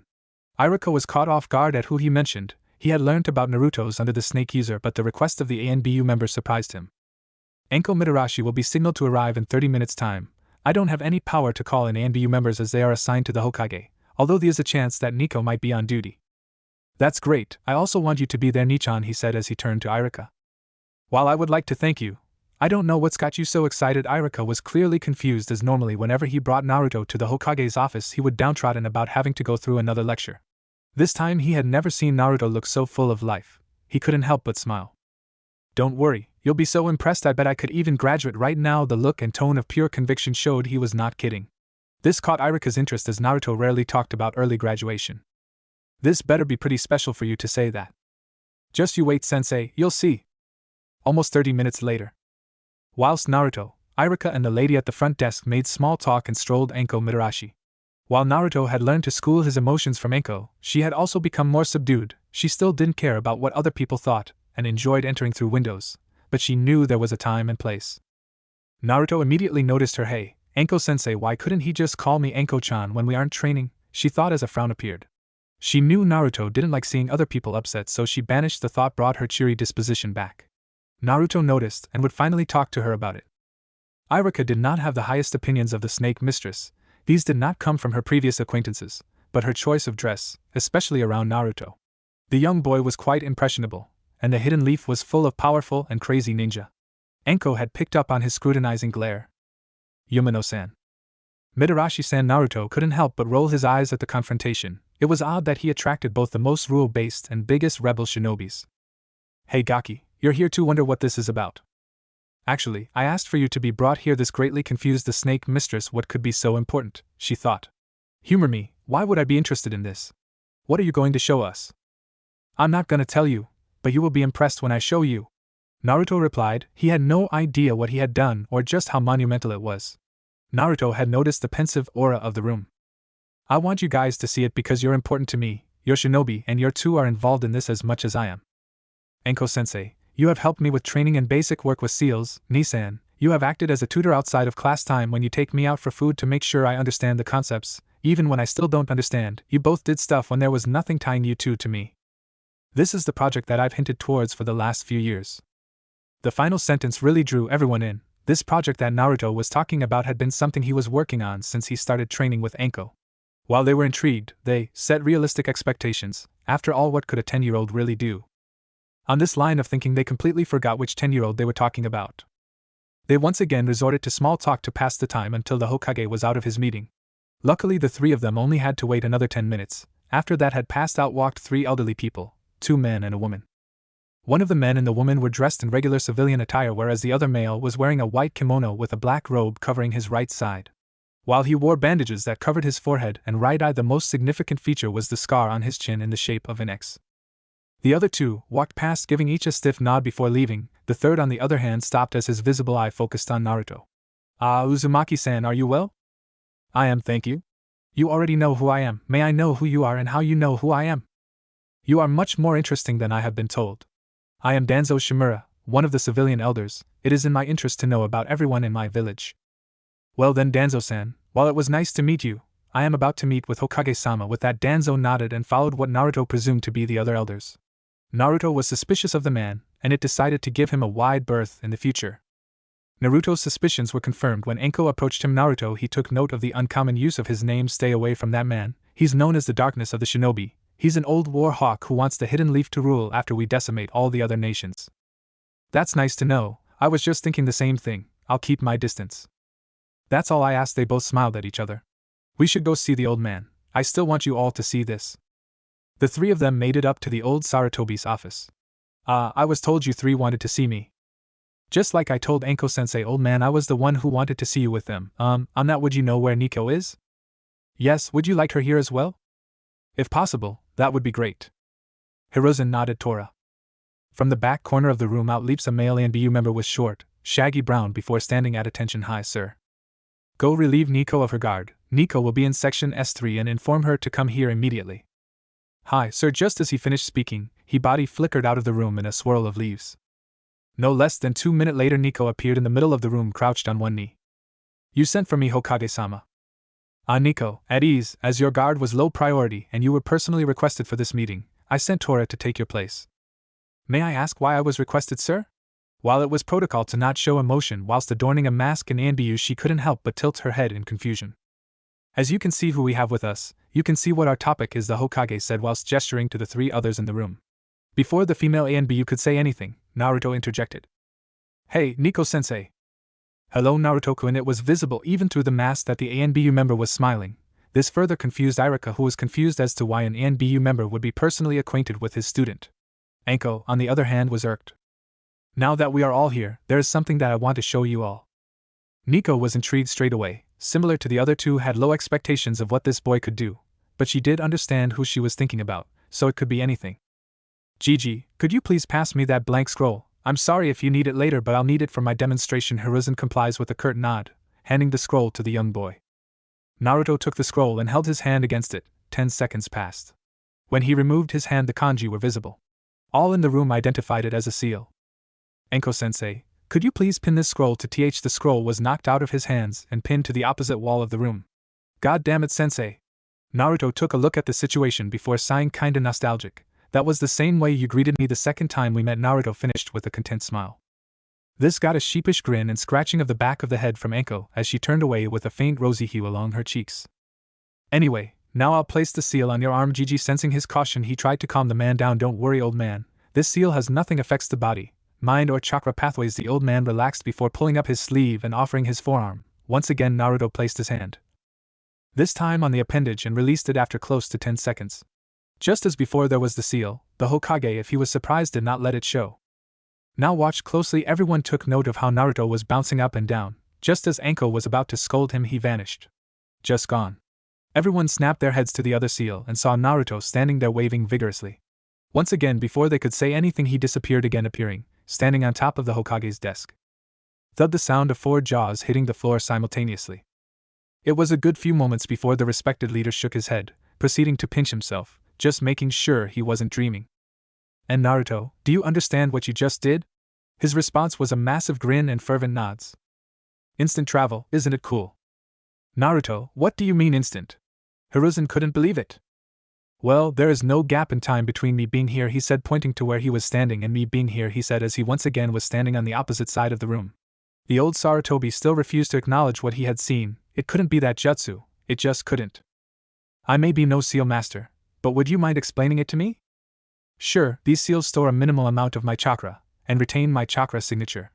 As it has my signature, it acts a beacon. It allows me to open a pocket dimension. I decide on which seal I want to go to, then I appear next to that seal."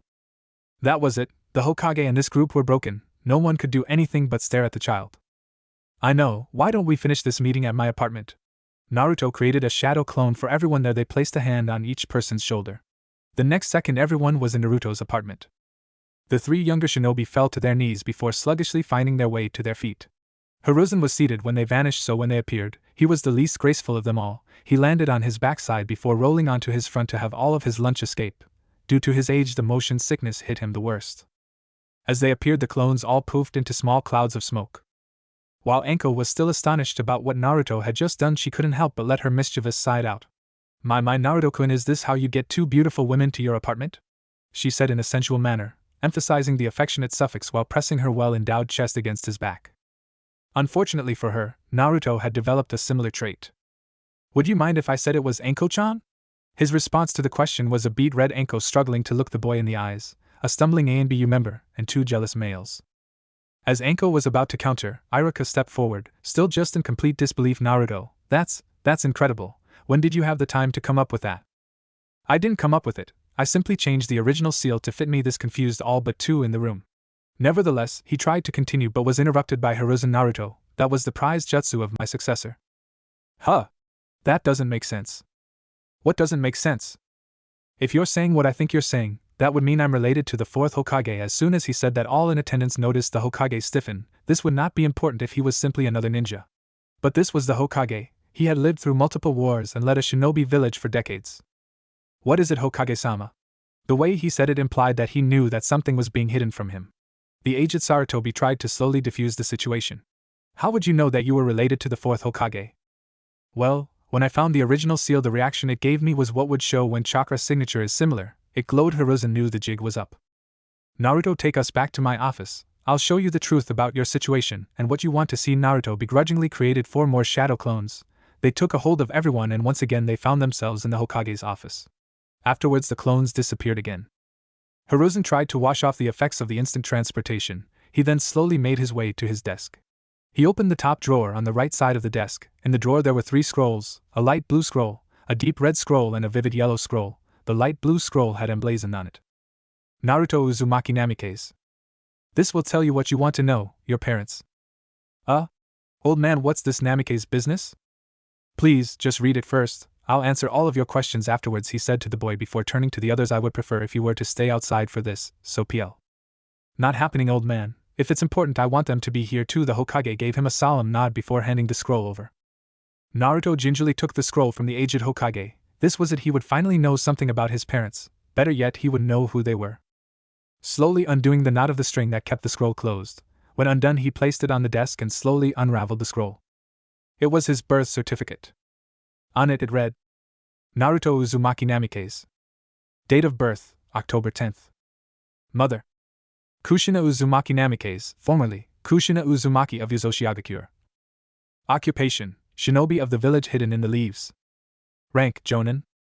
Registration hashtag 007310. Father, Minato Uzumaki Namikaze, formerly Minato Namikaze. Occupation, shinobi of the village hidden in the leaves. Rank, Hokage 4th. Registration hashtag 006510. Godfather, Jiraiya. Occupation, shinobi of the village hidden in the leaves. Rank, Sannin. Registration 002301. Naruto couldn't believe it. He refused to believe it. Why? Why would this be kept from him? Hokage-sama, he began in a completely impassive voice. The silence after the start was deafening. What are those 2 scrolls? Hiruzen was not expecting this. He expected Naruto to lash out. He almost wanted him to. He felt like he deserved to be yelled at. But the tone the boy spoke and shook the Hokage to his core. What could he really expect? The boy had just been told something that would change his life forever. There was no way for one to act. He would just have to try and rebuild the trust with the boy. Hokage-sama, I will collect my thoughts. I will have questions for you at the end of the week. Before any of them could say something to the blonde, he disappeared. Enko had seen what is said. Safe to say she was furious. You are despicable. You know what he has gone through and yet you held this from him. Why? If someone killed Naruto, what would you want? Without hesitation, she responded. I'd come after them. They wouldn't live through what I would put them through. Exactly. Huh. Minato is less than liked in the Hidden Stone Village. Enko wasn't quite receiving the full message. I still don't understand. Would you go after the child of the man who took young Naruto away from you?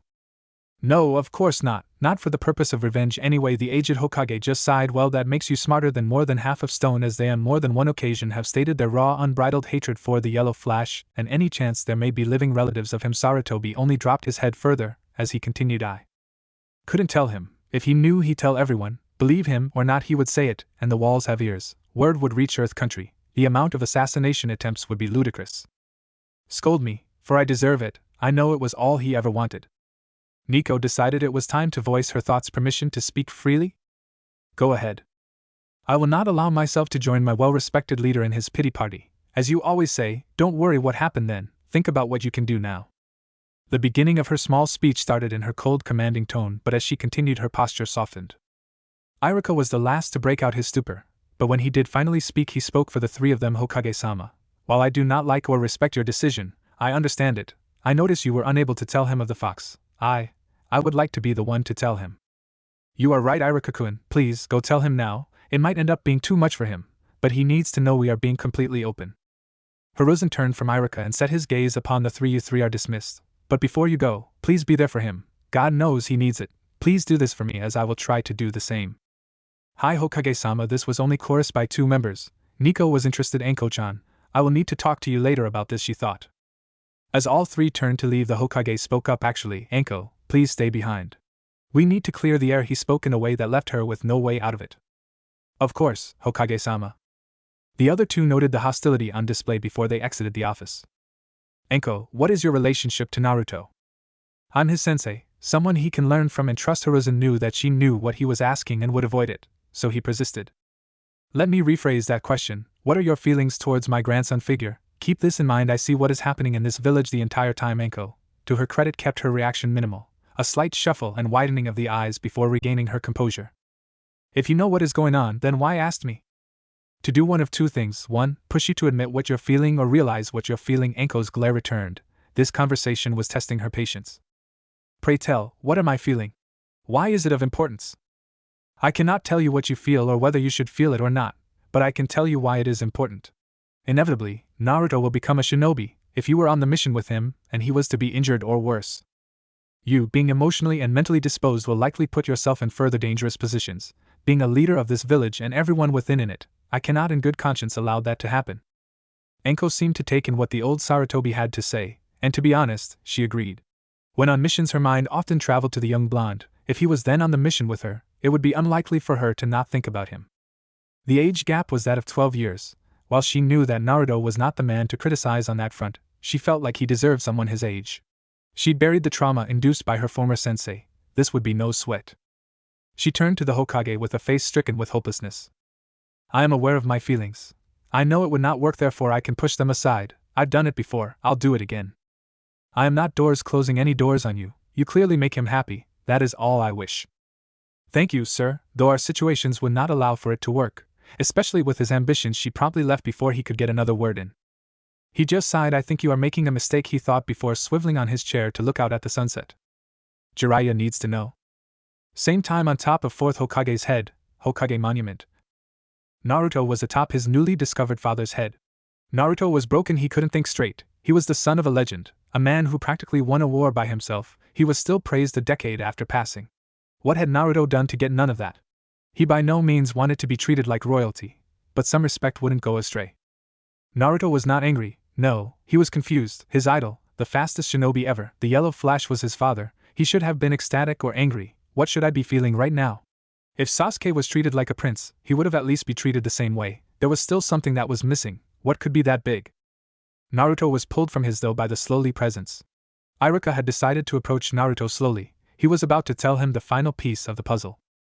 Naruto's eyes met Iruka's. The latter noticed the confusion evident in the younger boy's eyes. I see you have found that there was something that was missing. What I'm about to tell must not be told to anyone unless you are sure you can trust them. This is a dangerous secret. Do you understand? Naruto, in all honesty, was unsure if he could take another shock, but he knew that to fully understand his predicament, he would need to know everything.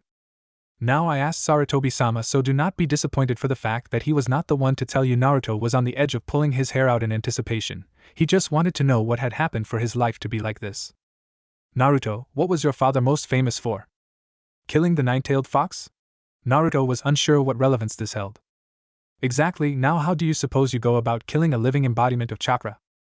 You can't kill chakra, Sensei. Iruka was finding it really hard to get to the point, but he was glad that the boy would finally know. Of course. Now how would you propose you defeat a mass of chakra? You could seal it, though you would need a. Naruto's eyes were as wide as dinner plates when it clicked. That was what was missing. His father sealed into his son. What kind of father does that? When Naruto finally passed on, he vowed that his father would die again. As he collected his thoughts, he replied with a detached stare.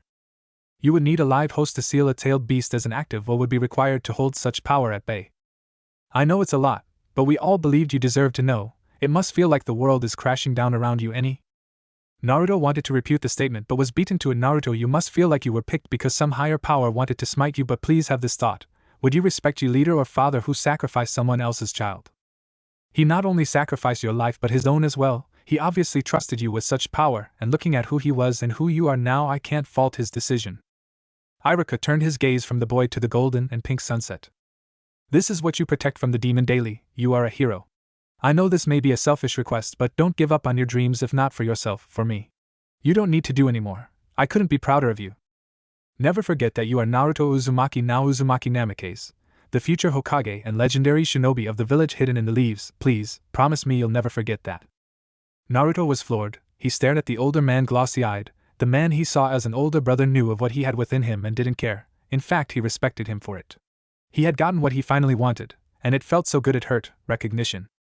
Naruto told himself he would strive for this with every villager, shinobi and civilian alike, not just for the respect, but because he knew he needed to protect them. Hi Iruka and Ai-san, I will take that old man's hat. I'll make sure you can always be proud of me. This village will be my family. Like I said, Naruto, nothing you do will stop me being proud of you. But if you keep falling asleep in my lectures, I'll have you scrub every square inch of the academy, and there'll be no shadow clones allowed, got it? Hi, sensei, Naruto said while cowering under the commanding stare. Once those words left his mouth, the ominous aura left the older brother figure. Good, now he said whilst clasping his hands together firmly, why don't we get you some ramen? This talking has left me famished. Woohoo, let's go and Ai-san. Naruto bolted off before Iruka could even think. That's Naruto for you, nothing really will get him down. I think he's going to make everyone proud, he thought. 2 hours later. Naruto, as soon as he exited the ramen stall, flashed to his apartment. While he had been motivated before, that was for his own benefit. Now, he was going to get stronger for everyone else. End of the week. Naruto had promised that he would talk to the Hokage at the end of the week. It had been 5 days since then. He had decided upon what he wanted to do. Naruto didn't feel like he could fully trust the old man yet. He fully understood why, but that didn't mean he had to accept it. He would give him another chance, as even after everything he kept from him, he deserved it. He approached the door of the office, then knocked. After hearing a muffled enter, he twisted the doorknob, opened it, and slowly tracked his way into the office. Naruto-kun, I hope you were able to come to some decisions. Hi Hokage-sama. Hiruzen let out a deep sigh. He knew that the trust between him and Naruto had taken a serious hit, but with constant support of the boy he was sure he could earn it back. What is it that you would like to know? Nothing right now. Right now I would like to look over my inheritance if possible. I have no intentions to tell everyone about my heritage. You aren't able to claim certain elements until you are a legal adult 18 or genin rank. There are lower priority items that can be given to you. Would you like to oversee them? All he received was a stiff nod. Hiruzen reached back into the top drawer, pulled out the same ruby red that he had before. He opened it, and unsealed 2 scrolls from it, all a dull gray. These scrolls were unmarked, so Naruto presumed that what was contained in them was labeled on the larger scroll.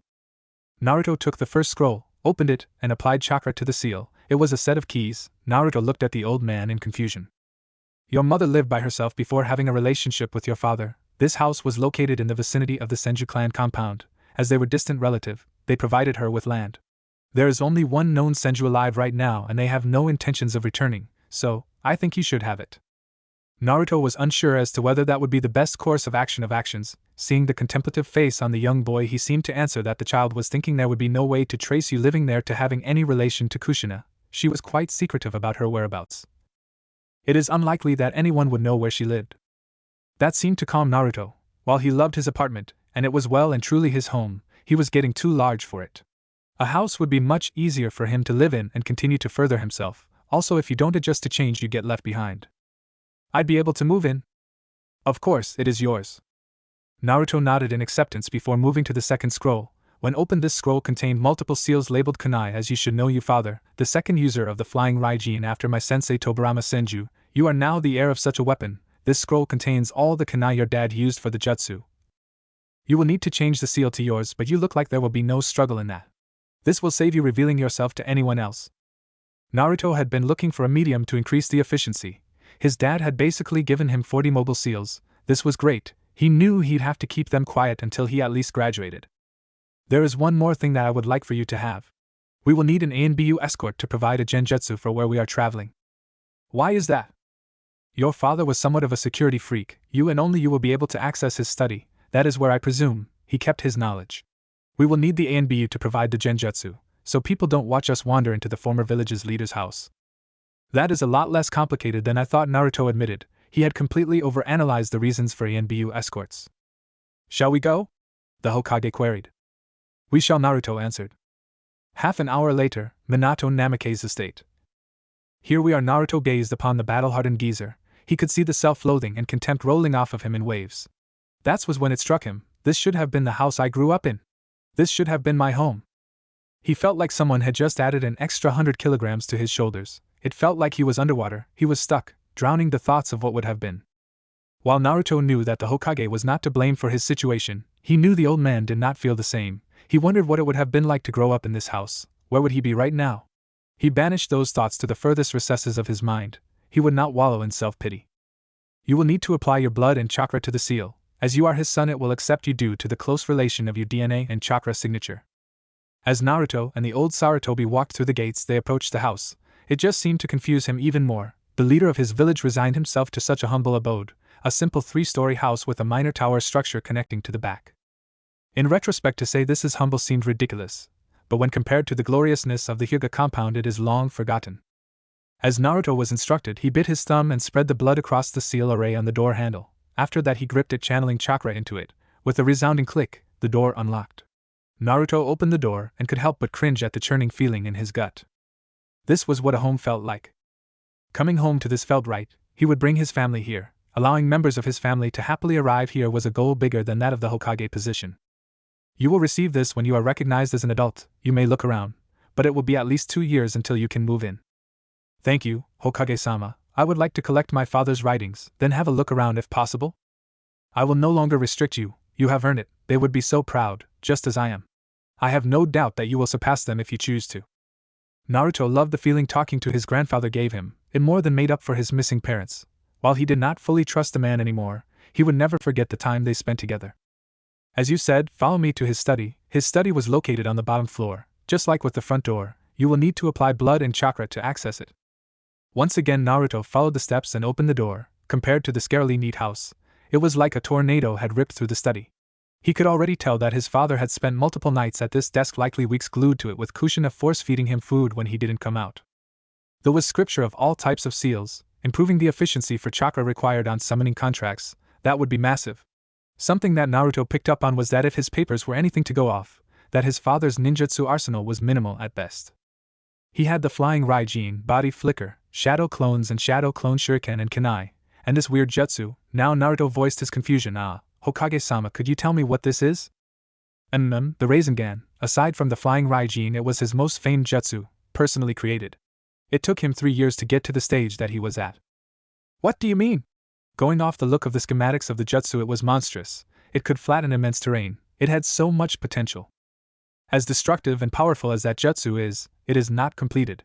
What he used was pure chakra-shape manipulation. He believed it would be completed with the addition of a chakra element. Out of the 3 people who can use that jutsu, none of them have been able to do it.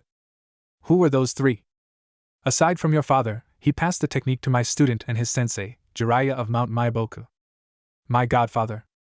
Please hold nothing against him. He runs the spy contacts, and with my other student's departure, Naruto noted the guilt in his voice. He has needed to be on the job full time. I promised him, though, that when you were ready, I would call him in. After our earlier meeting, I have done just that. You will see him in a month's time. That appeased Naruto. He respected doing one's duty for the village, and he was the product of sacrificing family for that, so he could respect that, but he would pester him about his parents until he dropped.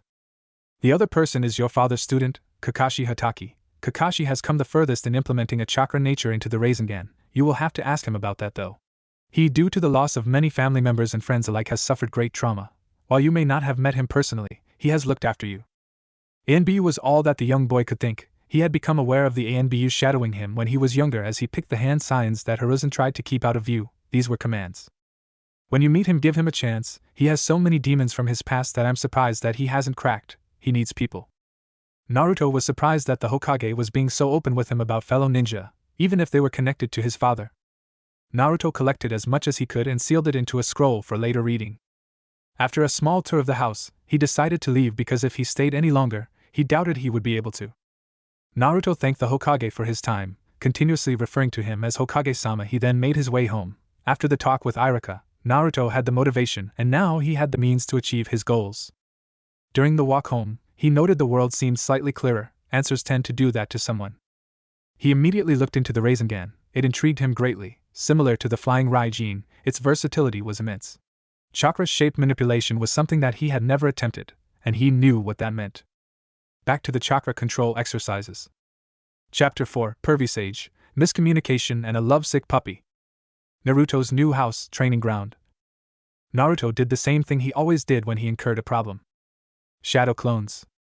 For the last 4 weeks he had followed the steps his dad had laid out. The first step, pop the water balloons by spinning your chakra. To not hint at anything when buying the materials to learn this jutsu, he hinted towards it being another prank. He did not need a jonin who was aware of the training he was doing running his mouth. This had taken its time, as for the first 2 days no matter what he would do it wouldn't pop, it turned into a disc. It was only after an epiphany caused by a cat knocking the balloon back and forth like a ball of yarn that he learned that he has to spin his chakra in multiple directions. That had been an annoying lesson as soon as the clones attempted to spin their chakra in multiple directions, the balloon would pop instantly. The second phase had been hard. To pop a rubber ball with pressure caused by your chakra, although this time you have no water you use as a base medium. He had to consciously regulate the power he put into the ball. It took him 2 weeks to complete this, even then it took a certain level of concentration. The final step had come easier than the last, but it was by no means easy. He would blow up the spare water balloons. He had to contain the rotating and spinning power generated within the balloon. A week into the training of the final step, he learned that he could contain it easier if it was larger, so he set about increasing the size of the Rasengan. As it had more power, and he had chakra to throw about, it came easier. At the beginning of his training he was aiming to create a Rasengan the size of his fists. By the end of his training he was able to create a Rasengan the size of his head. He knew his chakra nature was wind, so he decided he would complete his dad's jutsu, no matter how long it took. He created his hordes of clones again. This time it was in 3 groups. One would refine his wind chakra as much as possible. They would cut leaves one-handed, then from a distance, then multiple leaves at a time. He would make it so it would be second nature to use wind chakra just like regular chakra. The second group would try and implement the wind chakra after forming the Rasengan, and use its shape as the base. The third group would try a different way to form the Rasengan with wind chakra. They would use the change of chakra nature instantly, then with the wind chakra they would shape it into the Rasengan. No matter what they did, Naruto knew it would take a lot of time to finish his father's jutsu. Outside of his personal training he hadn't changed. He still slept in class, but he would always pay attention to Irika's lectures. That was purely out of the respect for his brother figure.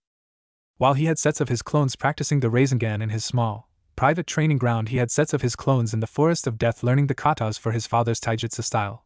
While he was unsure of how it would compare to his signature Hibi Bunshin Taiatori, but it couldn't hurt to be more adept in other taijutsu styles. This style was known as the hummingbird style. It was not akin to the Goken, which relied on external damage from the user's strength, but instead it aimed to lead the opponent into a compromising position, and then using the user's speed to capitalize by landing a debilitating blow. The recommended training for this encouraged weights, so while his clones would practice the style, making it muscle memory, he complete the physical component. He began wearing weights. He would complete the style's training with them on, as well as laps around the Forest of Death. He had been told that his godfather was to be in the village today. He was currently walking to the Hokage Tower. As he was making his way to the tower he passed some hot springs. He could hear the light lapping of water against the edges of the springs, the light fizzle of the steam and giggling. Wait, giggling? While his time with his 2 sensei had given him a healthy appreciation for the female body, he was by no means a pervert. Well, casual glances didn't mean anything, right? He did have a problem of not peeping specifically, but an invasion of privacy irked him. He prided himself on minding his own business, and not meddling in that of others. As Naruto closed in on the noise, which translated to clear perversion, he saw a large man with waist-length, spiky white hair, a green kimono and red haori. He was perched in a tree, crouched atop the highest branch with a notebook which he was furiously scribbling in. Naruto decided that he would have a little fun. This fun included picking a pebble the size of an eye and throwing it as fast as possible.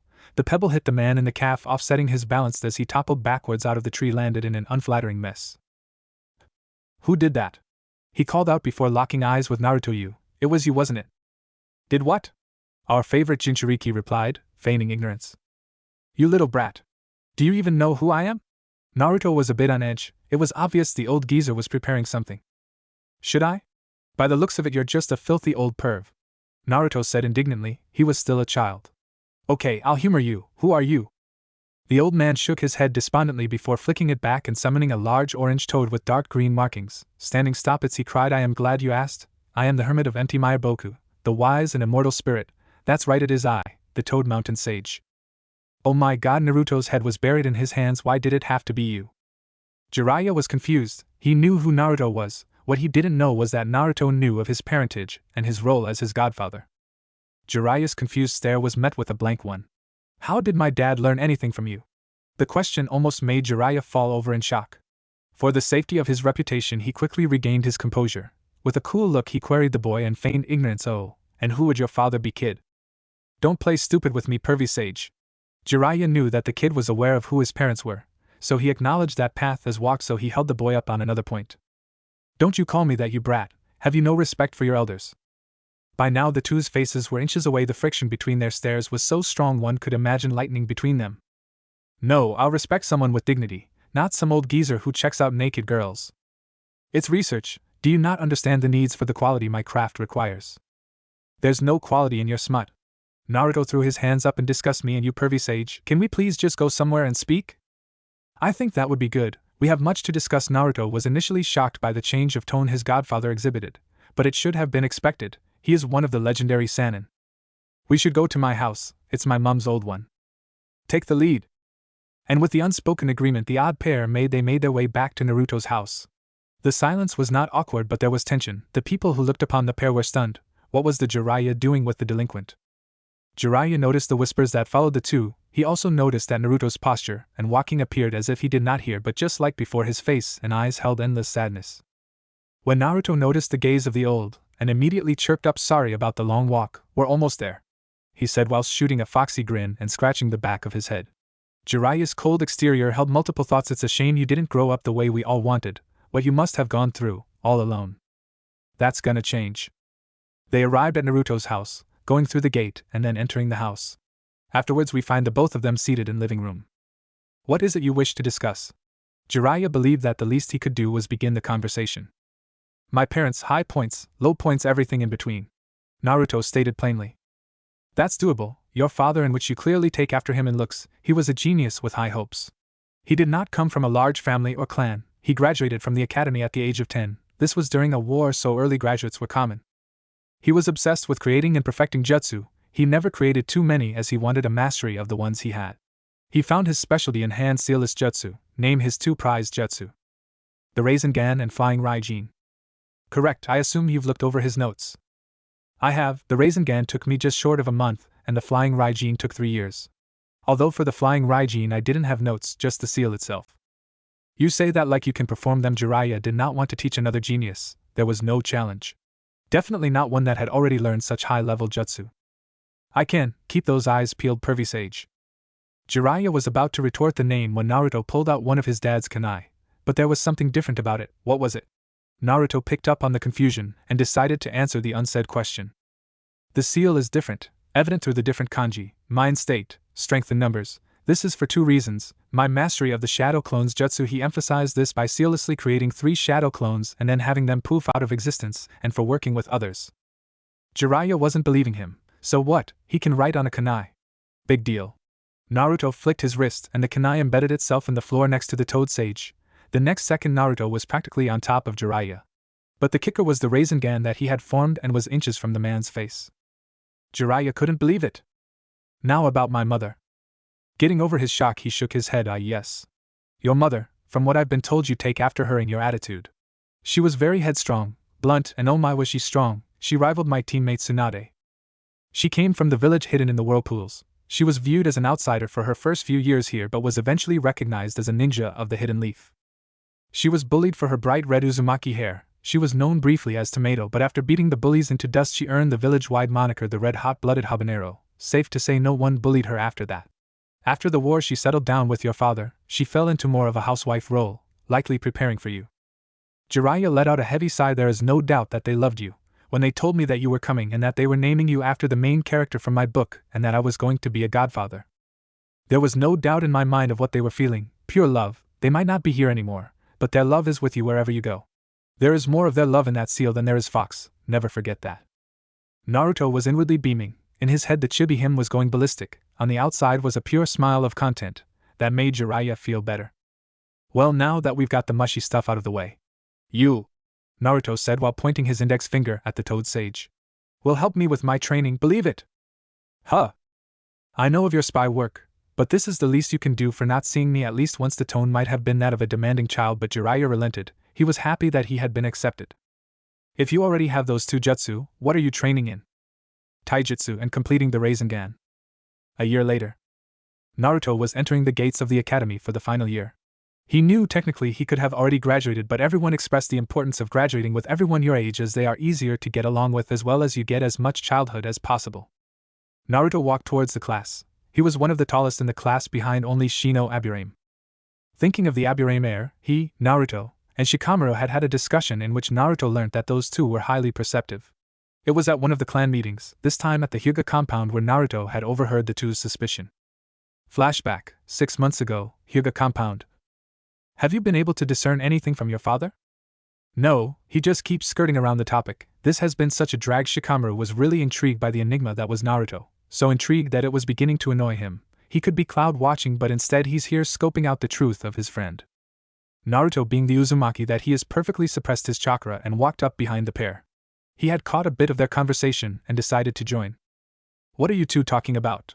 The Aburame raised an eyebrow, as even his insects did not pick up on the chakra. This would be seen as a considerable reaction from an Aburame. He knew that Naruto had inhuman levels of chakra, currently only matched by Jiraiya out of all the Hidden Leaf Ninja. Hiruzen had declined with age, and his stores were beginning to shrink. While Shino was going through his thoughts, Shikamaru was sweating bullets. His normal composure was gone. As neither appeared to be answering, he continued. You wouldn't be talking about me, would you? Shino's brow furrowed. Shikamaru now had lost all composure. Naruto just sighed. What would you two like to know? Why are you allowed to be here? Shikamaru jumped at the opportunity to finally fill this gap in knowledge. Shino gave a stiff nod in agreement. In that case, we will need to go somewhere in private. Follow me. His tone left no room for argument. The three slowly ambled over to a corner hidden from view. Once they were out of sight, he stabbed a kunai into the floor, gripped their shoulders, and flashed to his house.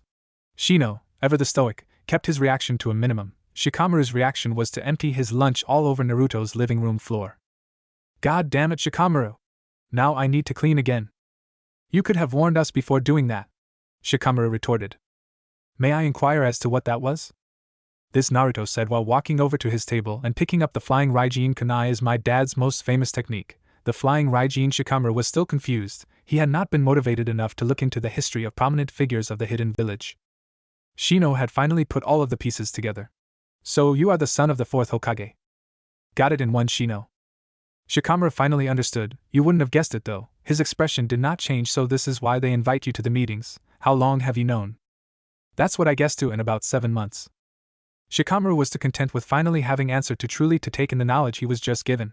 Naruto then gave the pair a pointed look. You will tell no one of this. Don't even let your parents know that you know. Why can't we talk to our parents about this? Shikamaru, Naruto is right. Thank you, Shino. Naruto then turned to the Nara. The walls have ears. That statement had Shikamaru on edge. He didn't think that people would use that information against him. I would love to tell you more, but people would get suspicious if we were to suddenly disappear. The two gave acknowledging nods before once again being gripped at the shoulders and flashing back to the hidden corner. They walked over to join the others, and Ino voiced her thoughts. Where were you three? Shino was simply showing me and Lazy Bones over there a rare species of beetle. You three really are odd, aren't you? Flashback end. Academy. Naruto had set himself a goal for this year at the academy. He was going to return to a healthier sleep pattern. His food was already healthy, as Anko-sensei had drilled into him the importance of nutrition. He was definitely not short, just above average for his age. He had a firm, wiry build. He was wearing his striped, black pants and unzipped jacket with a mesh top on underneath. He was not shy in showing off his physique. His change had given the females an eyeful. Some questioned why he used to wear the orange jumpsuit when he was ripped, as a few of them mentally squealed. This year he would focus on study, after learning of his father's identity and knowledge that was likely necessary to be a good leader. He would live on a regular cycle while his clones would train all day. He would complete physical exercises before and after the academy. Naruto had learned patience and humility. Whenever they had the taijutsu competitions, he would resort to the academy taijutsu style. He would actually increase his weights before taking part in the spar, so it was more believable. The constant chants about how Sasuke would wipe the floor with every other boy, Sasuke did not care about this. When he won, he would simply make the peace sign and go over and stand by himself. The same came with projectile training. He would always aim for between 5 to 7 out of 10 and cheer when he got 7. People dismissed this as luck, as there was no consistency. He would be scolded by Irika for being loud. Everyone passed him off as fairly useless, but just good enough to pass. Shikamaru and Shino had asked about his purposeful holding back, and he had explained just like he did to Irika that one of a ninja's greatest weapons was deception. They accepted it while still being confused. Naruto approached the room. This year he would be different. He wouldn't show his prowess in Tai and ninjutsu. He had no skill in genjutsu, so there was no need to fake anything there. He would focus on his studies. He would wear weights the entire time. 2 months of the weight training he wore 30 kilograms on each wrist with and 50 on his ankles. The blonde Jinchuriki made his way to the front door of the academy. On top, the rose-red door was an equally red sign with the symbol for shinobi emblazoned on it, and above that was the insignia for the hidden leaf, a spiral with a tail to the top right and a triangular head to the bottom left. Opening the door, he got a good look at the corridors he was so familiar with, the lime green walls, the wood-planked floor. Walking down the halls, he noticed the hordes of first and second-year students. Being significantly taller than them, it almost felt like water was flowing past his legs the way they ran past. He remembered when he was in their position, where they would have been just before his mediocre life changed for the better. Making his way to room 205, the room that would be his home room for his final year, sliding the door open, he was met with 3 people already in the room, the Uchiha, Hyuga and Aburame heirs. Moving to the seat in the back row between Hinata and Shino, he sat himself down, unsealed his books and writing equipment, and waited. Whilst waiting, he gave a nod of greeting towards Shino, which was returned. Switching his gaze to the meek Hyuga, he looked over with a sad smile. He had figured out the feelings she had for him. He developed an understanding. If she was like this when she graduated, he would have to break the news to her. He couldn't be with someone who wouldn't stand up for themselves. He could be there for them when they fall, but he would not be there the entire time, and they weren't strong without him and relied on him for strength. They would never know how to stand for themselves. As the rest of the class filed in, he welcomed all those he knew, whether that was a simple nod or a hello. The last 2 people to enter the class were both clad in chunin vests. One he recognized instantly, Irika. If he was his sensei for the year, this would go great. The other person put him on edge. He had shoulder-length, white hair. They locked eyes immediately. One had a calculative look while the other had a look of deviousness that was quickly replaced by a false warmth. "Pipe down, you brats," Irika called out using his head expansion jutsu. The other students in the class were freaked out. They froze in position, all staring fearfully at the chunin. Knowing that he had their attention, he continued, "As some of you know, I'm Irika Yumino. You will refer to me as Irika-sensei." Irika said while pointing at the other chunin, "Is Mizuki Suganama. He will be my assistant. You will refer to him as Mizuki-sensei. Are we clear?" Receiving nods, he kept speaking. "Do you have any questions?" This time only getting silence, he finished. "Good, then let's start your final year in the academy." Irika glanced at Naruto. He had his writing brush, ink and book ready. Looks like he's going to take this seriously. The academy. 6 hours later. Naruto dragged himself out of the classroom. He knew this year was going to be long, but that was still painful. The savoring grace for it all was that it had begun. The first day had come and gone. Naruto had training with Anko today, and he had to talk to her. He had to confirm the basis of their relationship, whether it was as a sensei or something closer. Running to an alleyway, he flashed back to his house. Dropping of his academy utensils, he began dashing to the forest of death. Coming to the usual clearing, he created his sets of clones for the taijutsu style. He had also created clones that would create a perimeter. They would dispel themselves when Anko appeared to allow for the real Naruto to know her location. This time they saw her peeking over a branch high up. He dispelled himself, allowing the real Naruto to be aware of her position. "Ah, so that's where she is," he quickly substituted with a clone that was out view and proceeded to make his way behind her. Spending close to 2 minutes tracking around her, he spotted the ever-present tan trench coat. Throwing his kunai and flashing towards it before the noise of it impacting the tree could occur, softly sticking himself to the trunk of the tree with his chakra, he scurried up behind his sensei. As got closer, he attempted to be as quiet as possible. Being 2 feet behind the figure, he reached out and snatched at the shoulder. Only to be met with mud. He felt stupid. Before the self-loathing could continue, the real Anko had body flickered behind him, pressing her sizable burst against his back with a kunai to his jugular. "You might be faster than me, but you will never be able to sneak up on me, let alone catch me," she began with a victorious smirk. "No matter what I do, I ending up being the butt of your sadistic pleasures," Naruto replied with an internal frown. But Anko recognized the tone. She stepped in front of him and motioned for him to continue. "I would like to talk to you about our relationship." Anko's heart rate instantly spiked, her eyes slightly widening. Just as she had taught the young blonde, she schooled her features. "Why is that?" "Because I feel that we are closer than just sensei and student." Anko was internally freaking out. Her heart rate increased further. This can't be happening, the thought chorused in her mind. She was so giddy. Naruto was slightly sheepish. He didn't know how to propose this to someone who didn't have much knowledge of the workings of a family. "I feel that we are closer. You're like family and I love you. You're the big sister I never had." Just like that, Anko's world came crashing down around her. She hadn't felt this way since returning to the village. She was so stupid. Why would he ever think of her that way? Tears were welling up around her eyes.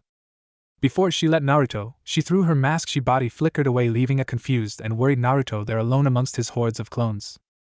Edge of training ground, 44 foot. We find Anko hurtling to the edge of the forest. She couldn't take it. After reaching gate 19, she kept sprinting to her apartment. This was when she collided with her fellow purple-headed kunoichi. "Anko! Watch where you're going." "Fuck off. Leave me alone." Yuga was startled. She had not seen Anko this way since returning from her training trip. Something serious had to have happened. Yes, she did have scheduled training with Naruto, but him above anyone would understand her situation. The value of friendship was not lost on him. Breaking out of her stupor, she got up and began chasing the snake mistress. Yugao had been chasing Anko for what felt like forever. They both eventually settled on a familiar setting, the Hokage Monument. Anko was amongst the trees performing her most destructive jutsu to try and mangle the landscape. She was berating herself for being so stupid. Amongst all the noise, a whisper brought herself out of her thoughts. I understand why Naruto comes here to think. That's great. That's exactly what I want to think about now. If that isn't what you want to talk about, then what is? Nothing. Leave me alone. The reaction to that reminded Anko why her friend was an ANBU captain. A firm kick to the gut often did that. Look at yourself. The snake mistress. Falling apart, have you no self-respect? Yugao, just like with the Hokage, was not going to watch a friend lose themselves to pity. Reining in her emotions, she gave a sympathetic look. What happened? The response was lost in the wind. It was said that quietly. What was that? It's Naruto. Yugao was confused. She couldn't believe that he had done something to hurt her, especially after Anko told him about her previous relationship with Orochimaru. Although he could be quite dense at times. He said he loves me. Yugao had talked to Anko after the meeting with the Hokage. Anko had confessed the way she felt about Naruto. This initially confused her. How could a 22-year-old feel that way about a 10-year-old? But after their training lessons, she learned that Naruto had become wiser than someone older than the Hokage, and with that he was more compassionate than anyone she had ever met. She knew why Anko felt that way. But if he felt that way, to what could the problem be? It didn't seem that the Hokage had any intentions to prohibit it. If that's the case, why are you like this? He loves me like a sister. The end of the sentence barely came out as she broke down into sobs. The sympathetic look returned to Yugao's face. She could only imagine the pain that felt like, to be that close, tantalizingly close, and yet so far. It must feel like you are being reminded of what could have been. I see. What will you do now? I don't know. Having him think of me like that while I feel the way I do, I don't think I could handle it. The villagers are one thing, but that would just be too much. Yugao completely understood. Everyone had their breaking point, and Anko's was Naruto. His opinion weighed heavily. She did feel slightly betrayed. Her, Hana and Kurenai had been an incredibly tight-knit friendship group for years, and they came second place to a boy. That reminded her of hate. With her feelings towards her fellow swordsman, and the way her friend clearly cared for the whiskered blonde, she brushed the feeling off. She knew why Anko felt that way. I'll go let him know that training won't be happening. Though, I want the big bad snake mistress of the hidden leaf, the queen of sadism, to let the Hokage know of your decision. Got it? Anko couldn't help but smile at her friend's attempt to cheer her up. It would be hard, but when had life been easy? Back in training ground 44 foot. Naruto was freaking out. He was berating himself for trying to push Anko into that kind of relationship. The girl was an orphan like him, but she had been led to believe that her sensei could act as a father figure. In fact, he did act like that. Orochimaru led along the poor young, impressionable Anko. Then he just discarded her, like a broken toy. That thought broke past his self-loathing as a hatred for the other snake summoner. That man would pay for what he did to Anko. That thought quickly passed as he began thinking of his sensei. He thought he was being nice by offering her a chance at family, blood-related or not. The way she acted let Naruto know that there definitely would not be any training. He rarely got time off from training, so a break would be appreciated. Not to say that he didn't enjoy it, but relaxation is important if one does not want to burn out. He was not bothered by the lack of training, as his thoughts were occupied by his sensei. He was scared, confused, anxious and perturbed, but most of all he was just worried that he had done something wrong, worried that Anko didn't trust him enough, worried that he'd ruined their relationship. Yugao had sent a shadow clone to let Naruto know about the training. It was now approaching the clearing. The clone noticed the blonde sitting by himself. She guessed that Anko must have left in same state that she found her in. Naruto, the boy, looked up. The now mask-wearing only cringed at the helpless glance he gave. There will be no training today. Thought as much.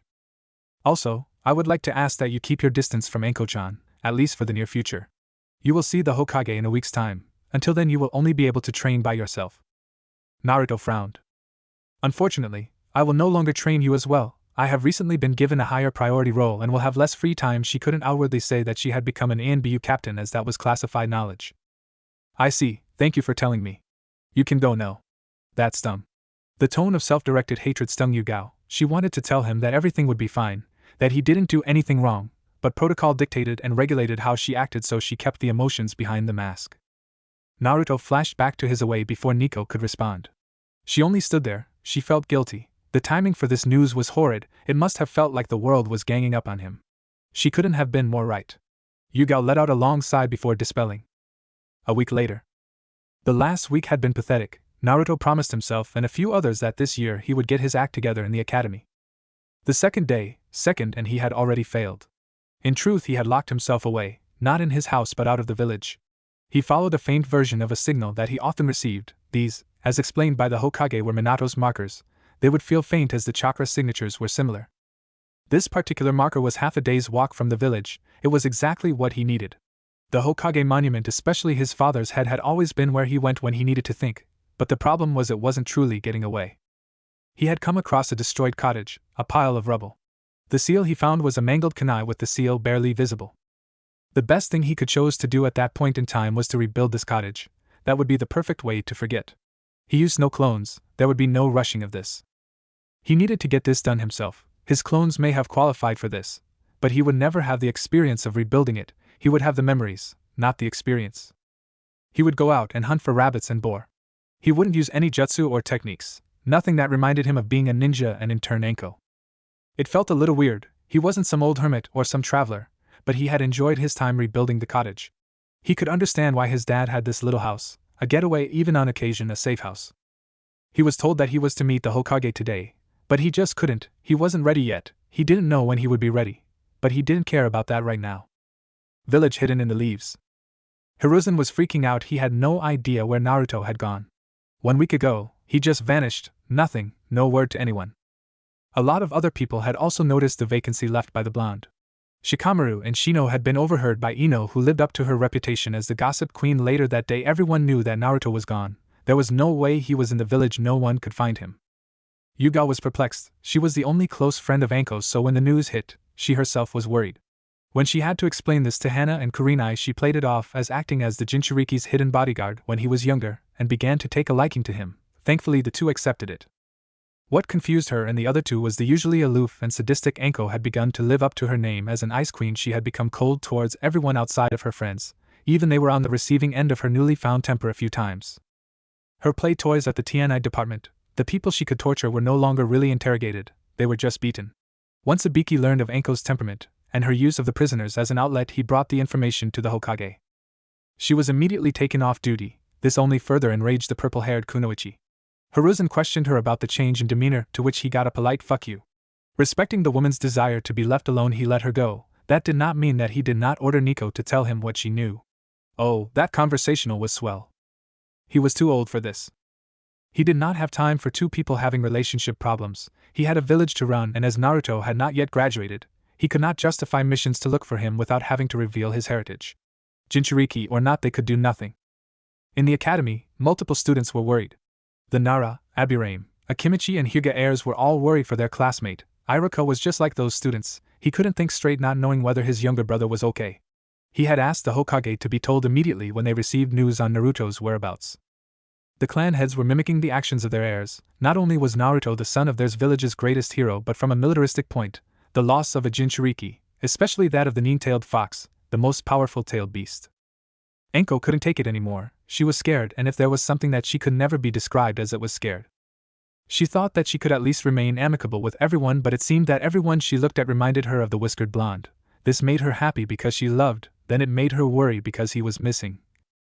Then it made her angry, not only because he did not feel the same way as her, and that the reason he was missing was because of her. She knew she loved him, and she hated him for it. A week later. Naruto was fine. That was what he would like you to believe. Outwardly, you would have to either know him personally or be very observant to notice a change in behavior. Inwardly, he was a mess. It wasn't that couldn't put together a cognitive thought, it was that he had so many. It's like his mind was moving quicker than his father. Was he strong? Would he ever be strong enough? Why did he need to go back? The question was instantaneously met with images of those he held close to him. His classmates, the old man, Iruka, Tuchi and Ayam, Nico-sensei, and finally Anko. He could face everyone but her. He knew it was time to go home, but that doesn't mean that he could face her. Why would he face her? He didn't deserve to see her. You don't push someone too far in a friendship and come out unscathed. This time the scathe was the relationship in its entirety. It was a cold morning. He closed the door behind him, locking it with a seal. He began the slow walk back to the village. Later that day, in the village, the pressure from the council had been mounting. They claimed that his lax care of the boy had given him the idea that he could just run away. Hiruzen had claimed that it was emotional stress, and as a civilian they couldn't brand him a missing nin and therefore couldn't legally go after him. He further assured Naruto's allegiance to the Hidden Leaf. Hiruzen knew that Naruto had learned to not care for the whispers or the glances. That was because of those he held close.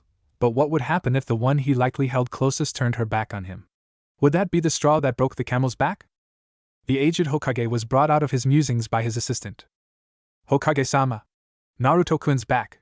His gaze shot towards the door to see his assistant panting lightly with a broad grin across her features. He let out a sigh of relief. He was not sure whether Naruto would come back. Please send him up. Yes, sir. 2 minutes later in walked the very familiar figure of his adoptive grandson. Naruto-kun. It's good to see you. As it is you, Hokage-sama, Naruto replied with a soft smile.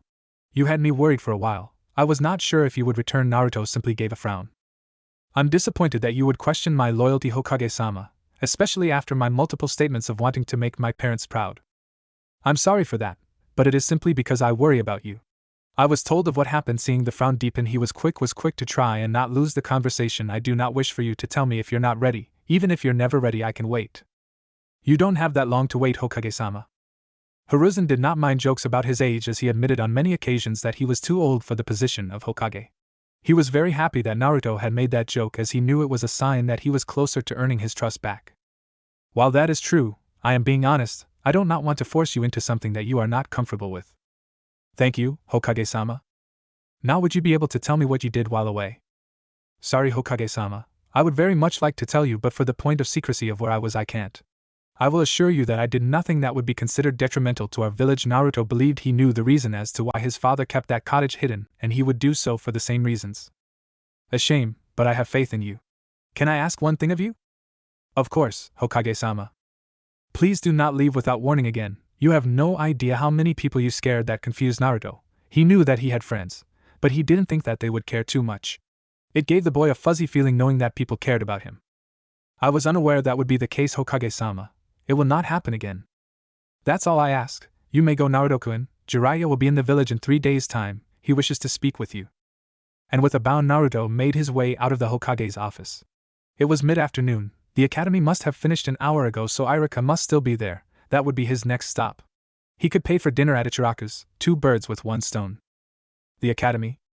The scar-faced instructor was distracted. He was supposed to be marking the students' papers from the most recent test, but he just couldn't. Every day it just seemed to be more likely that his brother wouldn't come back. When asking the old man about Naruto, he had been told about the interactions with the boy and the snake mistress. In the few times that they saw each other during the past 2 weeks, it had led to a venomous atmosphere consistently breaking out into shouting and fighting. This had in turn led to the involvement of other jonin and a reprimanding from the Hokage. Enko was currently off duty, so she received the task of having to complete 3 D-rank mission a day for the week, and as Irika was an academy teacher, he would be assigned the role of cleaning the Inuzuka kennels after each day for the duration of the week as well. Safe to say that both avoided each other like the plague. Irika heard a knock at the door. He didn't take care, he was too engrossed in his own thoughts. Irika-sensei, nothing. Irika-sensei. Still nothing. Ni-san. To that, Irika whipped his head around. There was only one person who called him brother. There he was, the whiskered blonde, leaning against the door frame in all his glory. He was unable to dodge the flying academy instructor, as he was tackled in a hug. Naruto! Where have you been? Are you okay? Do you know how worried we all were? Naruto only let out a muffled chuckle against the chest of his older brother. It was a reassuring thought to know that someone cared. I'm fine, I just needed some time away. I'm sorry I worried you. Damn right you're sorry. Do you know how much class you missed? How are you gonna make it up to us? That thought had not occurred to him at that moment. But he would make up for it, he would be the best student there was. Could I start with paying for some dinner? Ichiraku's, of course. I'd love to, but I can't. I've been given the task of cleaning the Inuzuka kennels for the remainder of this week. How come? I never suspected you to get into trouble. I'll have you know I was as much a prankster as you when I was younger. Oh really? We'll have to test that one day. But before that, why are cleaning the kennels? Me and the Mitarashi-san got in. Irika was cut short of his rant by the murderous aura that Naruto was emitting. Irika, I suggest you choose your next words very carefully. Do not blame her for any of this. I risked our relationship and pushed it too far. She was in the right to react that way. Boo. No, I will not have you badmouth her, especially on my behalf. Enko Mitarashi did nothing wrong. If you see her again, apologize. Irika had no idea Naruto could be that threatening. The pressure of the stare, and the rage rolling off of him in waves, made Irika want to empty his stomach all over the floor. In his fear, he gave Naruto a tentative nod. Immediately the pressure dissipated, and Naruto was back to his cheery self. Now let me help you with the kennels, as it was my fault that you got into this mess. Then we can go get some ichirakus. Sound like a plan? Once again receiving a nod, this time it contained more confidence, he smiled and led Irika out of the door. The pair had left the academy and began the walk towards the Inuzuka compound. Naruto told Irika about his time away and gaining a place to think that allowed him to have some real privacy. They arrived to the Inuzuka compound to see a smirking Hana. Good to see you. Oh, and you've managed to drag Naruto-san into doing the work for you. Hana-san, I offered to help as it was my fault for him being in this situation. And please no san suffix, we're cleaning kennels not doing business. Naruto still couldn't quite look Hana in the face even after all their meetings, he knew he'd turn red. Of course, no need to be too formal, but then don't call me san either, Naruto-kun. That was it. Naruto couldn't take it, while walking with the other two his breath hissed as he stumbled over his own feet. Both Hana and Irika found this to be amusing. It hadn't taken long to understand the way Naruto would look at her, and she had to admit, he would grow up to be quite a dashing young man, and he was already very mature for his age. She could give it a go, lest she be teased by her friends, and oh, would that get a kick out of Kiba. Irika on the other hand was barely holding in his snickering. The calm collected Naruto Uzumaki was butter in the hands of Hana Inuzuka. He would never let Naruto live this down. Oh, of course, Hana-chan? See, that's a lot better. Naruto let out a sigh of relief. That had been a gamble. Now you two have some kennels to be cleaning. Getting an enthusiastic and downtrodden nod, she led them to the kennels. I'll be in veterinary building, just down that path. Please come let me know when you're done. Will do, Hana-chan, we'll see you when we're done. She waved as she went to go complete her duties. Well, Irika-sensei, let's get to work. Naruto would learn the pain and torture associated with cleaning those wretched kennels. They had been there for just under an hour cleaning up the mess that the Inuzuka canines had left behind. Just what did they do to get it as messy as it was? Naruto had to have a shower. He wasn't particularly dirty, but he had picked up the stench through proximity. Irika had the lesser luck. He was both filthy and putrid, but going off of the lack of complaints, he was used to this. They were dragging their heels on the way to the veterinary block. It wasn't a particularly tiring task, but both were severely lacking in energy. Naruto's eyes were half-lidded and struggling to stay open, and Irika was an emotionless slate. No one would be able to tell what was going on inside his head. Turning the corner, they see Hana walk out of what looks like a surgery room. She was now donning surgical scrubs and a face mask. Similar to one lazy jonin, she gave the broken pair an eye smile. She knew the horrors of the task she just completed, and it would be good to get a reaction out of the younger boy. Success. In his tired state, he still managed to snap his gaze to the floor to avoid eye contact. I presume that because you are here the kennels are clean? Irika gave her a sleepy nod. That's great. You can now head off if you want, but before you go. Naruto the boy this time gave her a fearful stare. Had he done something wrong? Irika was confused as well. What had Naruto done? Seeing the look, she had an internal giggle. Would you like to get dinner sometime? Irika's mouth hit the floor with a resounding thud. Had he heard her correctly? Naruto was staring at Hana with dinner plates for eyes. He couldn't believe it either. He didn't think that he would have the confidence to ask her, so for her to ask him was a jackpot. In his head, the chibi Naruto's was doing laps and head holding banners that said score and victory on the outside, though Naruto gave her a set of very quick nods showing his obvious enthusiasm. Great, pick me up from my house at 7 p.m. You'll be organizing, okay? Once again receiving the nod, she smiled once again before waving to the two before going back into what seemed to be her office. Naruto, once she had gone, bolted out, leaving a disbelieving Irika with a stupid look on his face.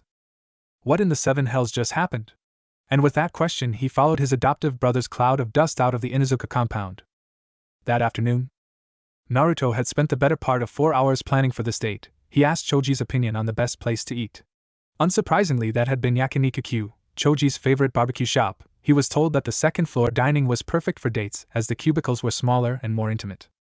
He had chosen simple clothing, black dress sandals, black jeans, a white t-shirt and blue denim long-sleeve top.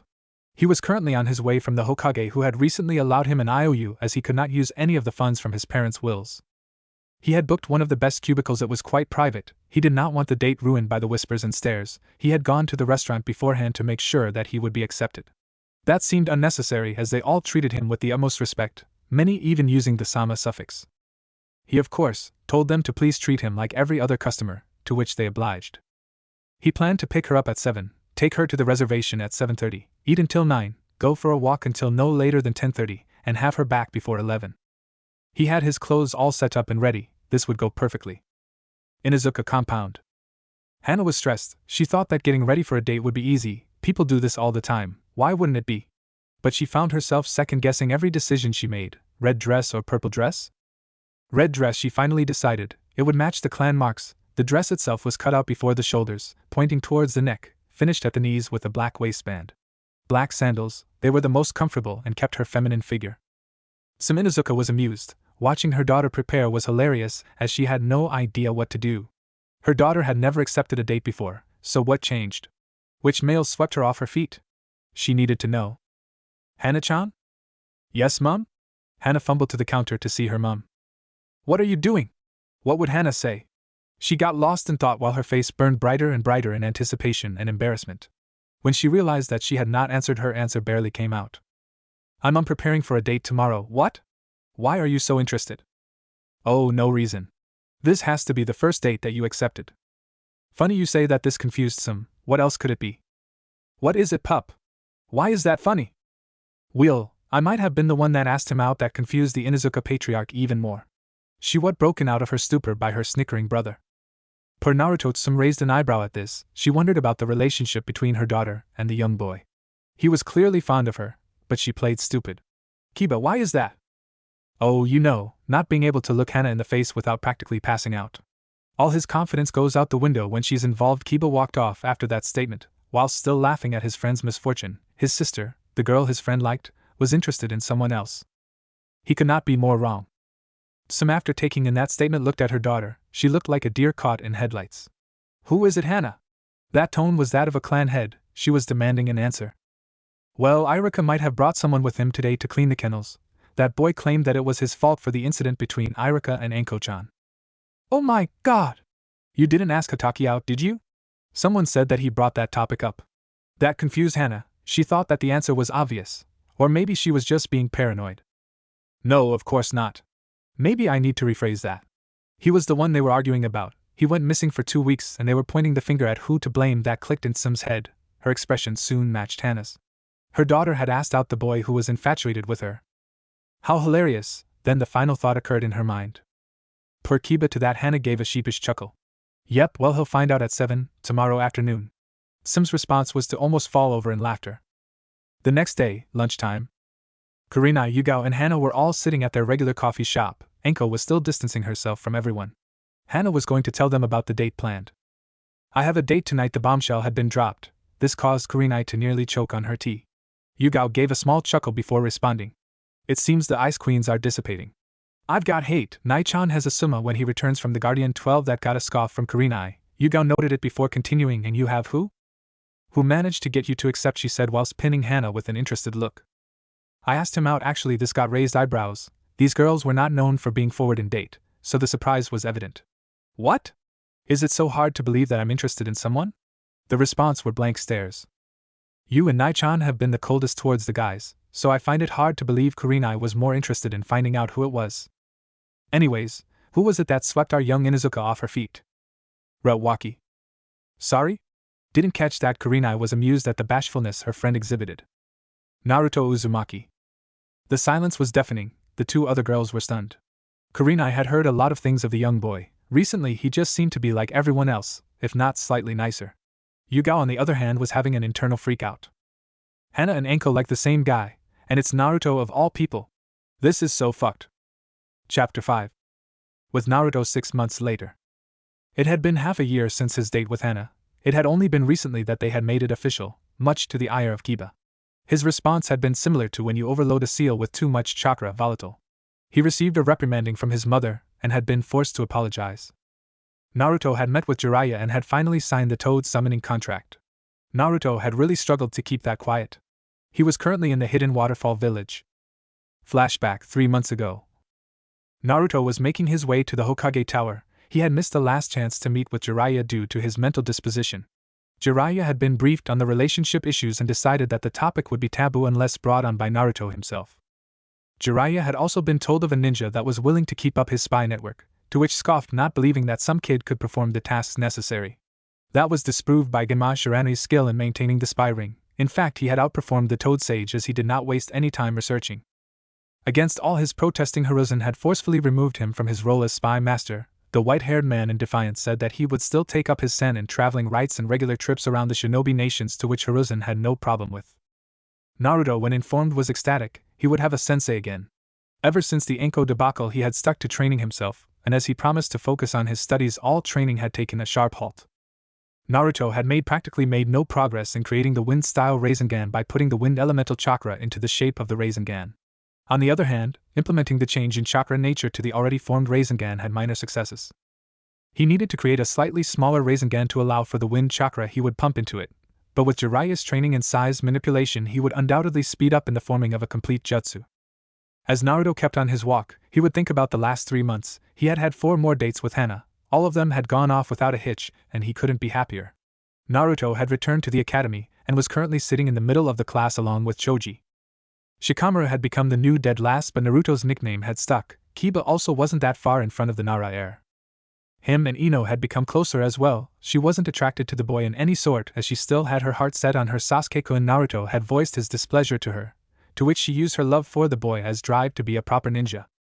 He had said the same to Sakura, but unfortunately Sakura had not decided to follow her blonde-haired competitor's lead in properly training.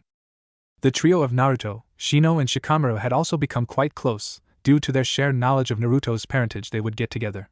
Choji had learned of their meeting and voiced his worry of being left out of the friendship group. To make the Akimichi heir believe that he wasn't being left out, they told him out Naruto's parents. Choji found it incredibly cool that Naruto was the son of the 4th Hokage, and as the plump boy was as loyal as an Inuzuka, had been able to keep it a secret. He walked through the gates of the tower's courtyard.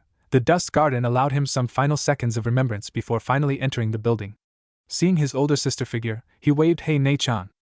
"Hello Naruto-kun, Hokage-sama should be ready for you." "Thanks Nei-chan. Wanna stretch the legs a bit, walk with me?" "That sounds great, but there is a meeting afterwards that I must prepare for." Naruto gave her a small pout, to which she giggled. Her and Naruto had spent even more of her time together since he dedicated himself to his studies. She acted as his tutor, regularly filling the gaps in his knowledge. His pout disappeared as she waved him off. He knew that she had a job to do. Looking upon the building's corridors always reminded him of his dream to be Hokage. Almost inversely to the academy's corridors made him want to get out of there as quickly as possible. The beige halls held a calm complexion which was contrasted by the very audible argument between what seemed the old man and Jiraiya. Seeing as they were in a less than pleasant mood, he decided to just swing the door wide open. The crack as it slammed against the wall drew their attention. "Pervy sage. How many times did I tell you not to call me that?" Naruto just shrugged it off. "Too many times for me to count." Jiraiya just mumbled something about children not respecting their elders before turning to him. "I was just talking to Sensei here," he said whilst jerking his thumb in the direction of the old man, "that I wanted to take to you out of the village for a bit, but being the stubborn old coot he is, he wouldn't let me." The white-haired man gave his best attempt at puppy eyes, pleading at the boy to agree with him. "Jiraiya, if Naruto wants to be successful in the academy this year, he needs to be there." "Ah, Hokage-sama, that's where you're wrong." Both of the men turned to face the whiskered blonde. "I only have to be there for the genin to pass, correct?" "Technically that would be right, but you really should be there." Naruto wanted to agree. He really did, but going on a training trip with a member of the Sannin away from the village was an incredible prospect. "Hokage-sama, I would be foolish to turn down training with one of your students. It would be a good experience, as it would also be the first time out of the village for me." "I thought you would say that. If you really want to go, I'll have your traveling permits ready at the end of the week. That should give you plenty of time to say goodbye to everyone. Is this acceptable?" Both gave a nod in agreement, and Hiruzen just sighed. "I'll see the both of you off at the end of the week. Now I must ask you to leave as I have a meeting soon." Both Jiraiya and Naruto smiled at each other before leaping out of the windows. Naruto spent the last few days in the village, saying goodbye to everyone. He had told the class that the Hokage was worried about the boy feeling cooped up in the village and asked ninja that were going at the same time to have the boy dropped off in the nearest village to experience the outside world. Of course, to the people who knew of who his parents were, he told them the real purpose of the trip. He told Hana of what was happening. She had been disappointed that they wouldn't be going on any more dates, so Naruto made a gamble. He told Hana of his parents and his proficiency in the flying Raijin. His only request was that she kept it secret and would only activate the seal on the kunai when no one was present. He had also given her a clan and village laws charter, with a specific page bookmarked. She promised to look at it afterwards and would try and restrict the use of the kunai to more private settings. He had said goodbye to the ramen chefs in the only way he knew how, eating as much as possible before passing out. He told Iruka that he would take the academy literature with him. That tidbit of knowledge appeased the instructor.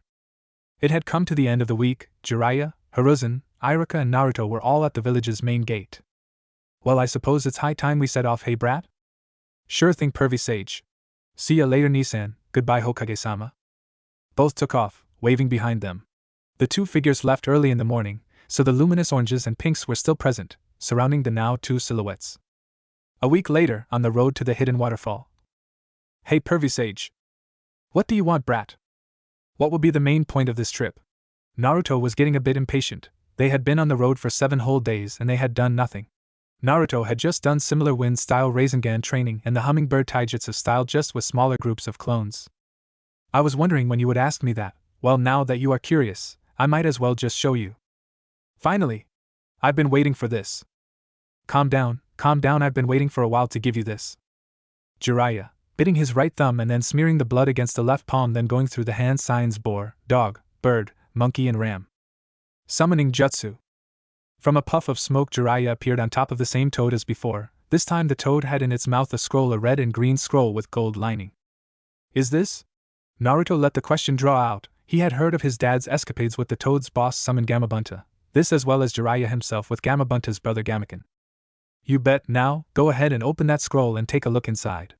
It's the contract with the summoning toads that's been handed down from earlier generations of ninja. Your father was the generation between you and I, as you likely already know.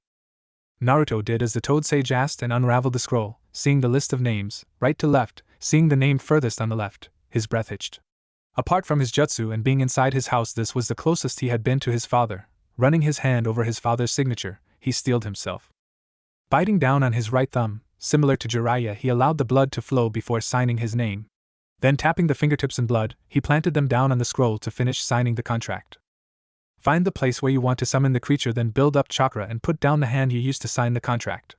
After you have done that, goes through the same signs that I did. They are boar, dog, bird, monkey and ram. Naruto had finished rolling the contract back up. Seeing the toad's tongue pick the scroll back up and draw it into its mouth, he turned to his sensei. Now go through the signs that I showed you and pump as much chakra into the jutsu as possible. Naruto gave the man a nod of affirmation before rushing through the signs. Summoning jutsu. The result was less than impressive. There was a toad that matched the look of the one that Jiraiya was perched atop, although this one was wearing a small blue haori. Jiraiya? Why did you summon me? And who is the kid?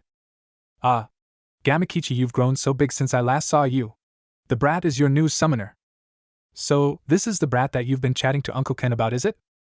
Naruto was amused by the relationship that Jiraiya had with the toads. It seemed as if he was one of them. He seemed to be part of their family. It seemed like a great prospect. You bet, he's your dad's partner's kid. You mean? Yep, this is him. Naruto Uzumaki Namake's Gamakichi had heard of his pop's work with Naruto's father. If this kid was half the ninja his dad was, he would still be ridiculously strong.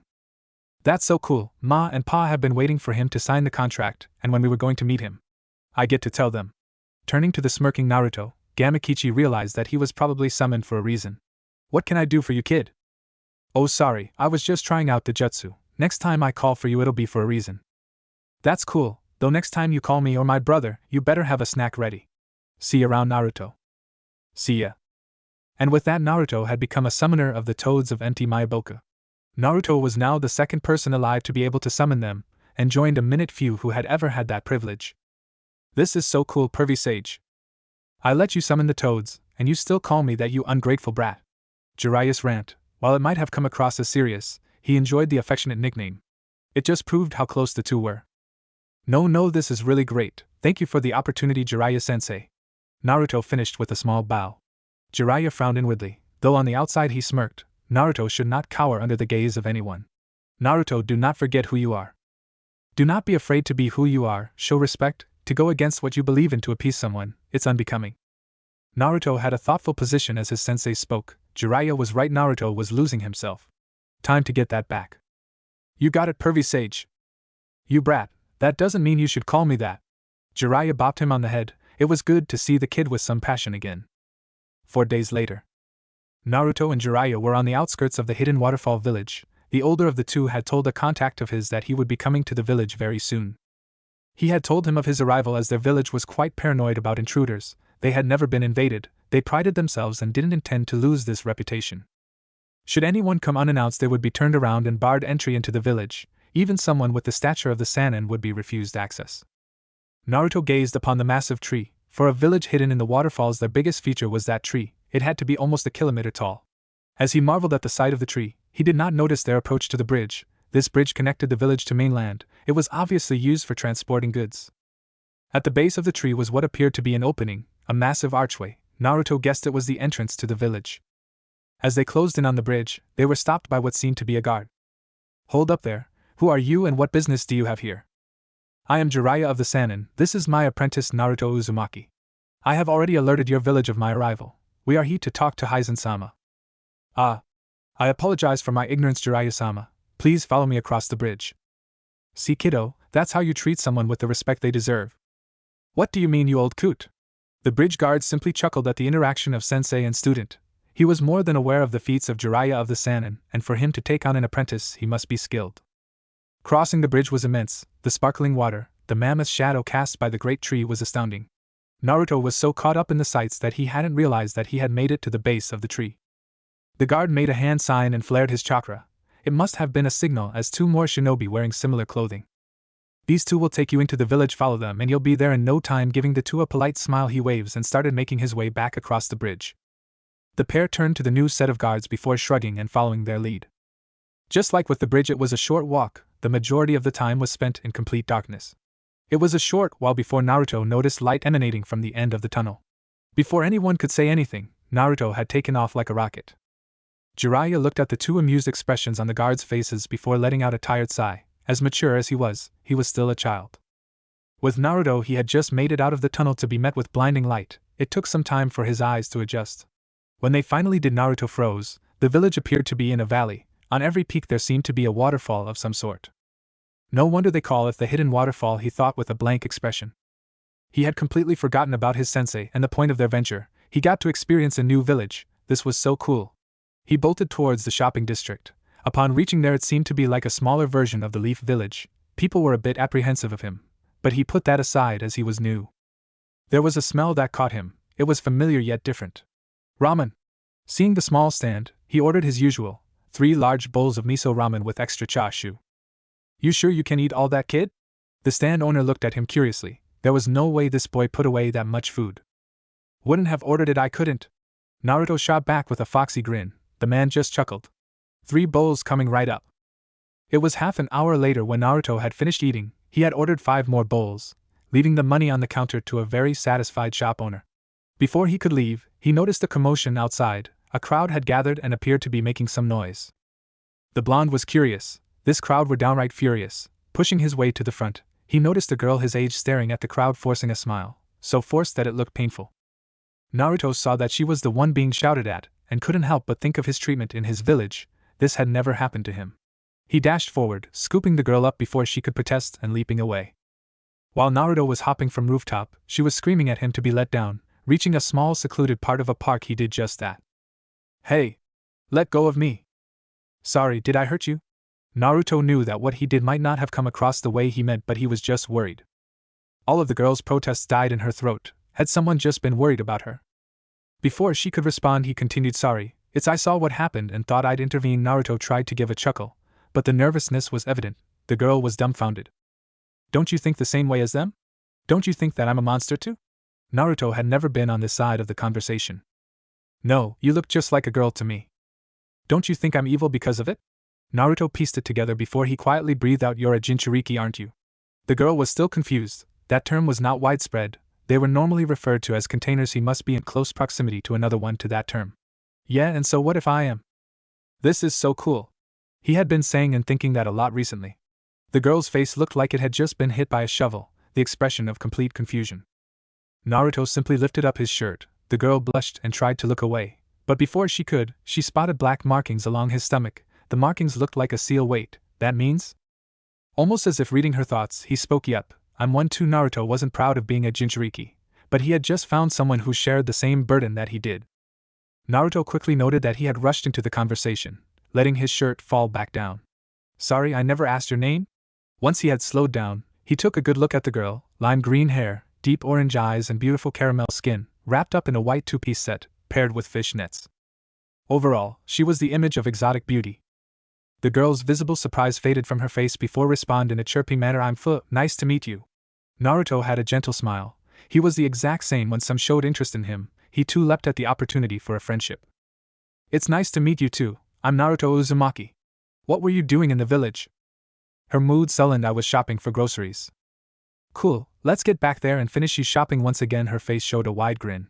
As a Jinchuriki friends are to come by, so let's stick together. I'll be your friend, giving her his trademark grin and thumbs up that two matching shinobi would be proud of. You'll be my friend? Naruto inwardly frowned at the hopeful tone. No one should experience something like this.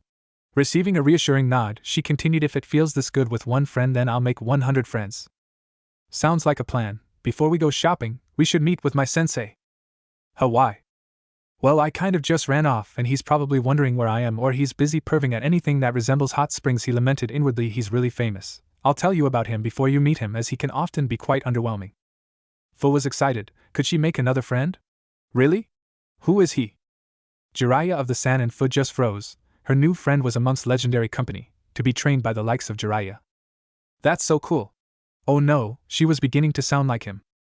The young pair made their way back along the streets. The glares were back, as well as some looks of confusion. Someone was treating her normally. This had struck a chord in some of the onlookers. They could see how happy she was that someone treated her that way, while they found it hard to look past the grievances caused by the seven-tailed rhinoceros beetle. It was hard to attribute the beast's deeds to the green-haired girl. The feeling of guilt reverberated through many of the crowd. Naruto saw the looks and smiled. Hopefully this were on the up for the young energetic girl. They had been walking for close to half an hour when Naruto heard the familiar boasts of a legendary pervert. Oh, ladies, that isn't even my best story.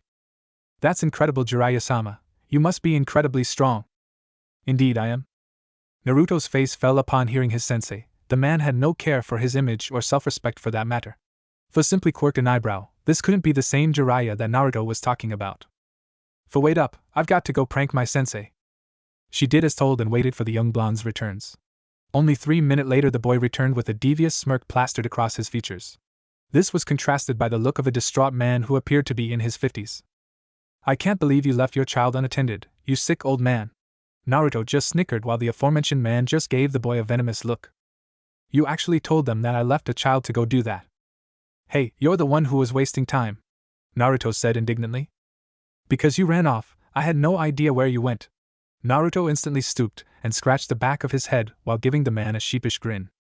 Never mind that, it seems as if you found quite the attractive friend here. Already got a date, I see. My, you work so fast. Jiraiya was playing up to the boy whilst crying waterfall-like tears.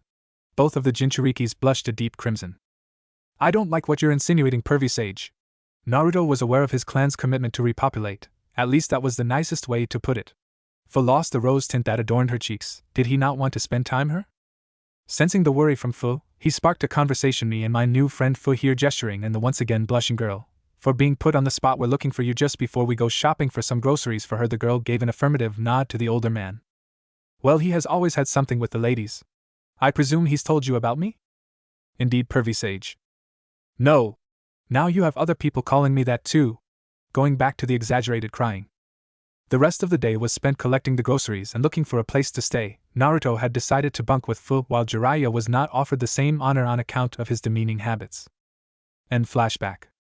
Naruto had spent the last 3 months in the village. The best part about his stay was the difference in the way they treated Fu. He regularly protested those who refused her entry or barred sale of items to her. The majority of the village had begun to look at her like another member of the village, and she had made 13 new friends, and kept looking for that 100. She kept all of their names written down in her small notebook. Naruto had spent a day every second week with Hana. Some had queried the girl on her disappearances and unfortunately had barged in on the two in the bedroom. The two had not been doing anything unsightly, but the Inuzuka patriarch had assumed the worst. She questioned his being in the village. He had had to explain his use of the flying Raijin, and that he just wanted to spend time with Hana.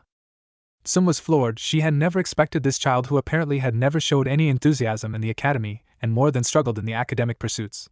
But when he explained the Uzumaki's natural affinity, she understood. She apologized about not telling him about his parents, and promised to keep his knowledge of the facts secret from everyone. Naruto had really loved his time in the waterfall village. It still wasn't quite like the Hidden Leaf, but it had its positives. The time he spent with the mint-haired girl had given him a further sense of perspective. While he didn't have it good in his village, the way Fu used to be treated was completely unforgivable. But being the compassionate two they were, unlike any others, they were able to put the past behind them to move on. The two had gotten really close. As Fu still lived on the borders of the inn, had relatively small living quarters, the two resorted to sharing a bed after several uncomfortable nights swapping between couch and bed. Once again Naruto had left a lasting impact on a female. He had even told her of his parentage. As they were both harboring dangerous secrets, he chose to place his trust in them. Do you really have to go? Naruto didn't want to leave the girl. he had become quite attached to her. "Yes, but I wish you could come with me." That simple statement was enough to redden the poor girl's cheeks. While she had made more friends, she could never forget what the boy had coned for her. She also worried that with him gone everyone would treat her the way she used to. "Fine, but you have to come back. I can't have you forgetting about me by now." Her eyes were glossy and tears stung their corners. "Here," he handed her one of his kunai. "Whenever you need me I'll come, just don't use it too much." "We've all heard of the boy who cried wolf." She gave a sad chuckle. As he began to turn, she wrapped her arms around his chest. "I'm going to miss you." "Me too, it'll be weird without you. But I need to go." The blonde's eyes were closed so he didn't see what was happening. Fu stretched her neck out to press her lips against his cheek only to stumble against an empty space. He had left before she could show him what he meant to her. He was just gone. Now that he was gone, could she build up the confidence to do it again, hopefully. With Naruto and Jiraiya. The odd pair were on the road. The silence was comfortable. While Jiraiya acted like a father more than sensei for Minato, he filled the same shoes for Naruto. They had their petty squabbles, but they were always in good humor, and now that Jiraiya no longer had a spy ring to maintain, he did not need to disappear for periods of time anymore. While Jiraiya did not approve of being forced out of his role, he loved having more freedom and being able to spend more time with the young blonde. He would also tease our favorite Jinchuriki about his relationship with the female Inuzuka, asking for material for his book or just note-taking whenever she was brought up. This earned him hour-long chases, one again all in jest. Just like their relationship had developed, so had Naruto's ability in the form of summoning. He had refrained from summoning Gamabunta as he had been told by his son, Gamakichi, that his father was touchy, even around Jiraiya. Naruto knew that soon enough he would have to summon the boss toad as told by Jiraiya. It is extremely beneficial, that, and it would be awkward for him to summon the toad himself, and then him choose to not fight. On the other hand, he worked very well with Gamahiro. The massive lime green toad had great proficiency in taijutsu as well as the use of the two swords he carried on his back. Gamakin was quite amicable as well, although his constant statements of how ungraceful he was grated on the young Uzumaki's nerves. Apart from that, he was a highly skilled toad, although he was happiest remaining as Jiraiya's main summon. Naruto, Gamakichi and Gamatatsu often spent a lot of time together. Kichi and the summoner had become very close, the relationship similar to brothers. He was told that in a few years Kichi would be as big as his father, and he quotes, "Humans just grow too slowly." Back to the pair on the road, they were going home. It would give Naruto 2 days before the final genin exam. Naruto had suspicions amongst some of the teachers at the academy. This had aligned with similar thoughts of Irika. Some of the Chunin were just too friendly. Naruto had proposed the similarities with that of Mizuki, but they were quickly disregarded. Mizuki had been a friend of Irika for almost a decade. They graduated in the same class after all. It would be good to see his friends again, the Hokage, the Ichiraku's pair, and as much as he didn't want to think about her, Anko. They had not spoken since the incident in the forest. Naruto made no attempt to push her as that was what had put them in the situation in the first place. Well, he was 2 weeks away from being a ninja. Everything was looking up. What if Naruto was anbu and shadow jutsu? Thanks for watching my video till the end. If you enjoy this content, then do consider subscribing to my channel, and leave a like if you guys need the next part. Comment down, and thanks for watching the video, and see you guys in the next video.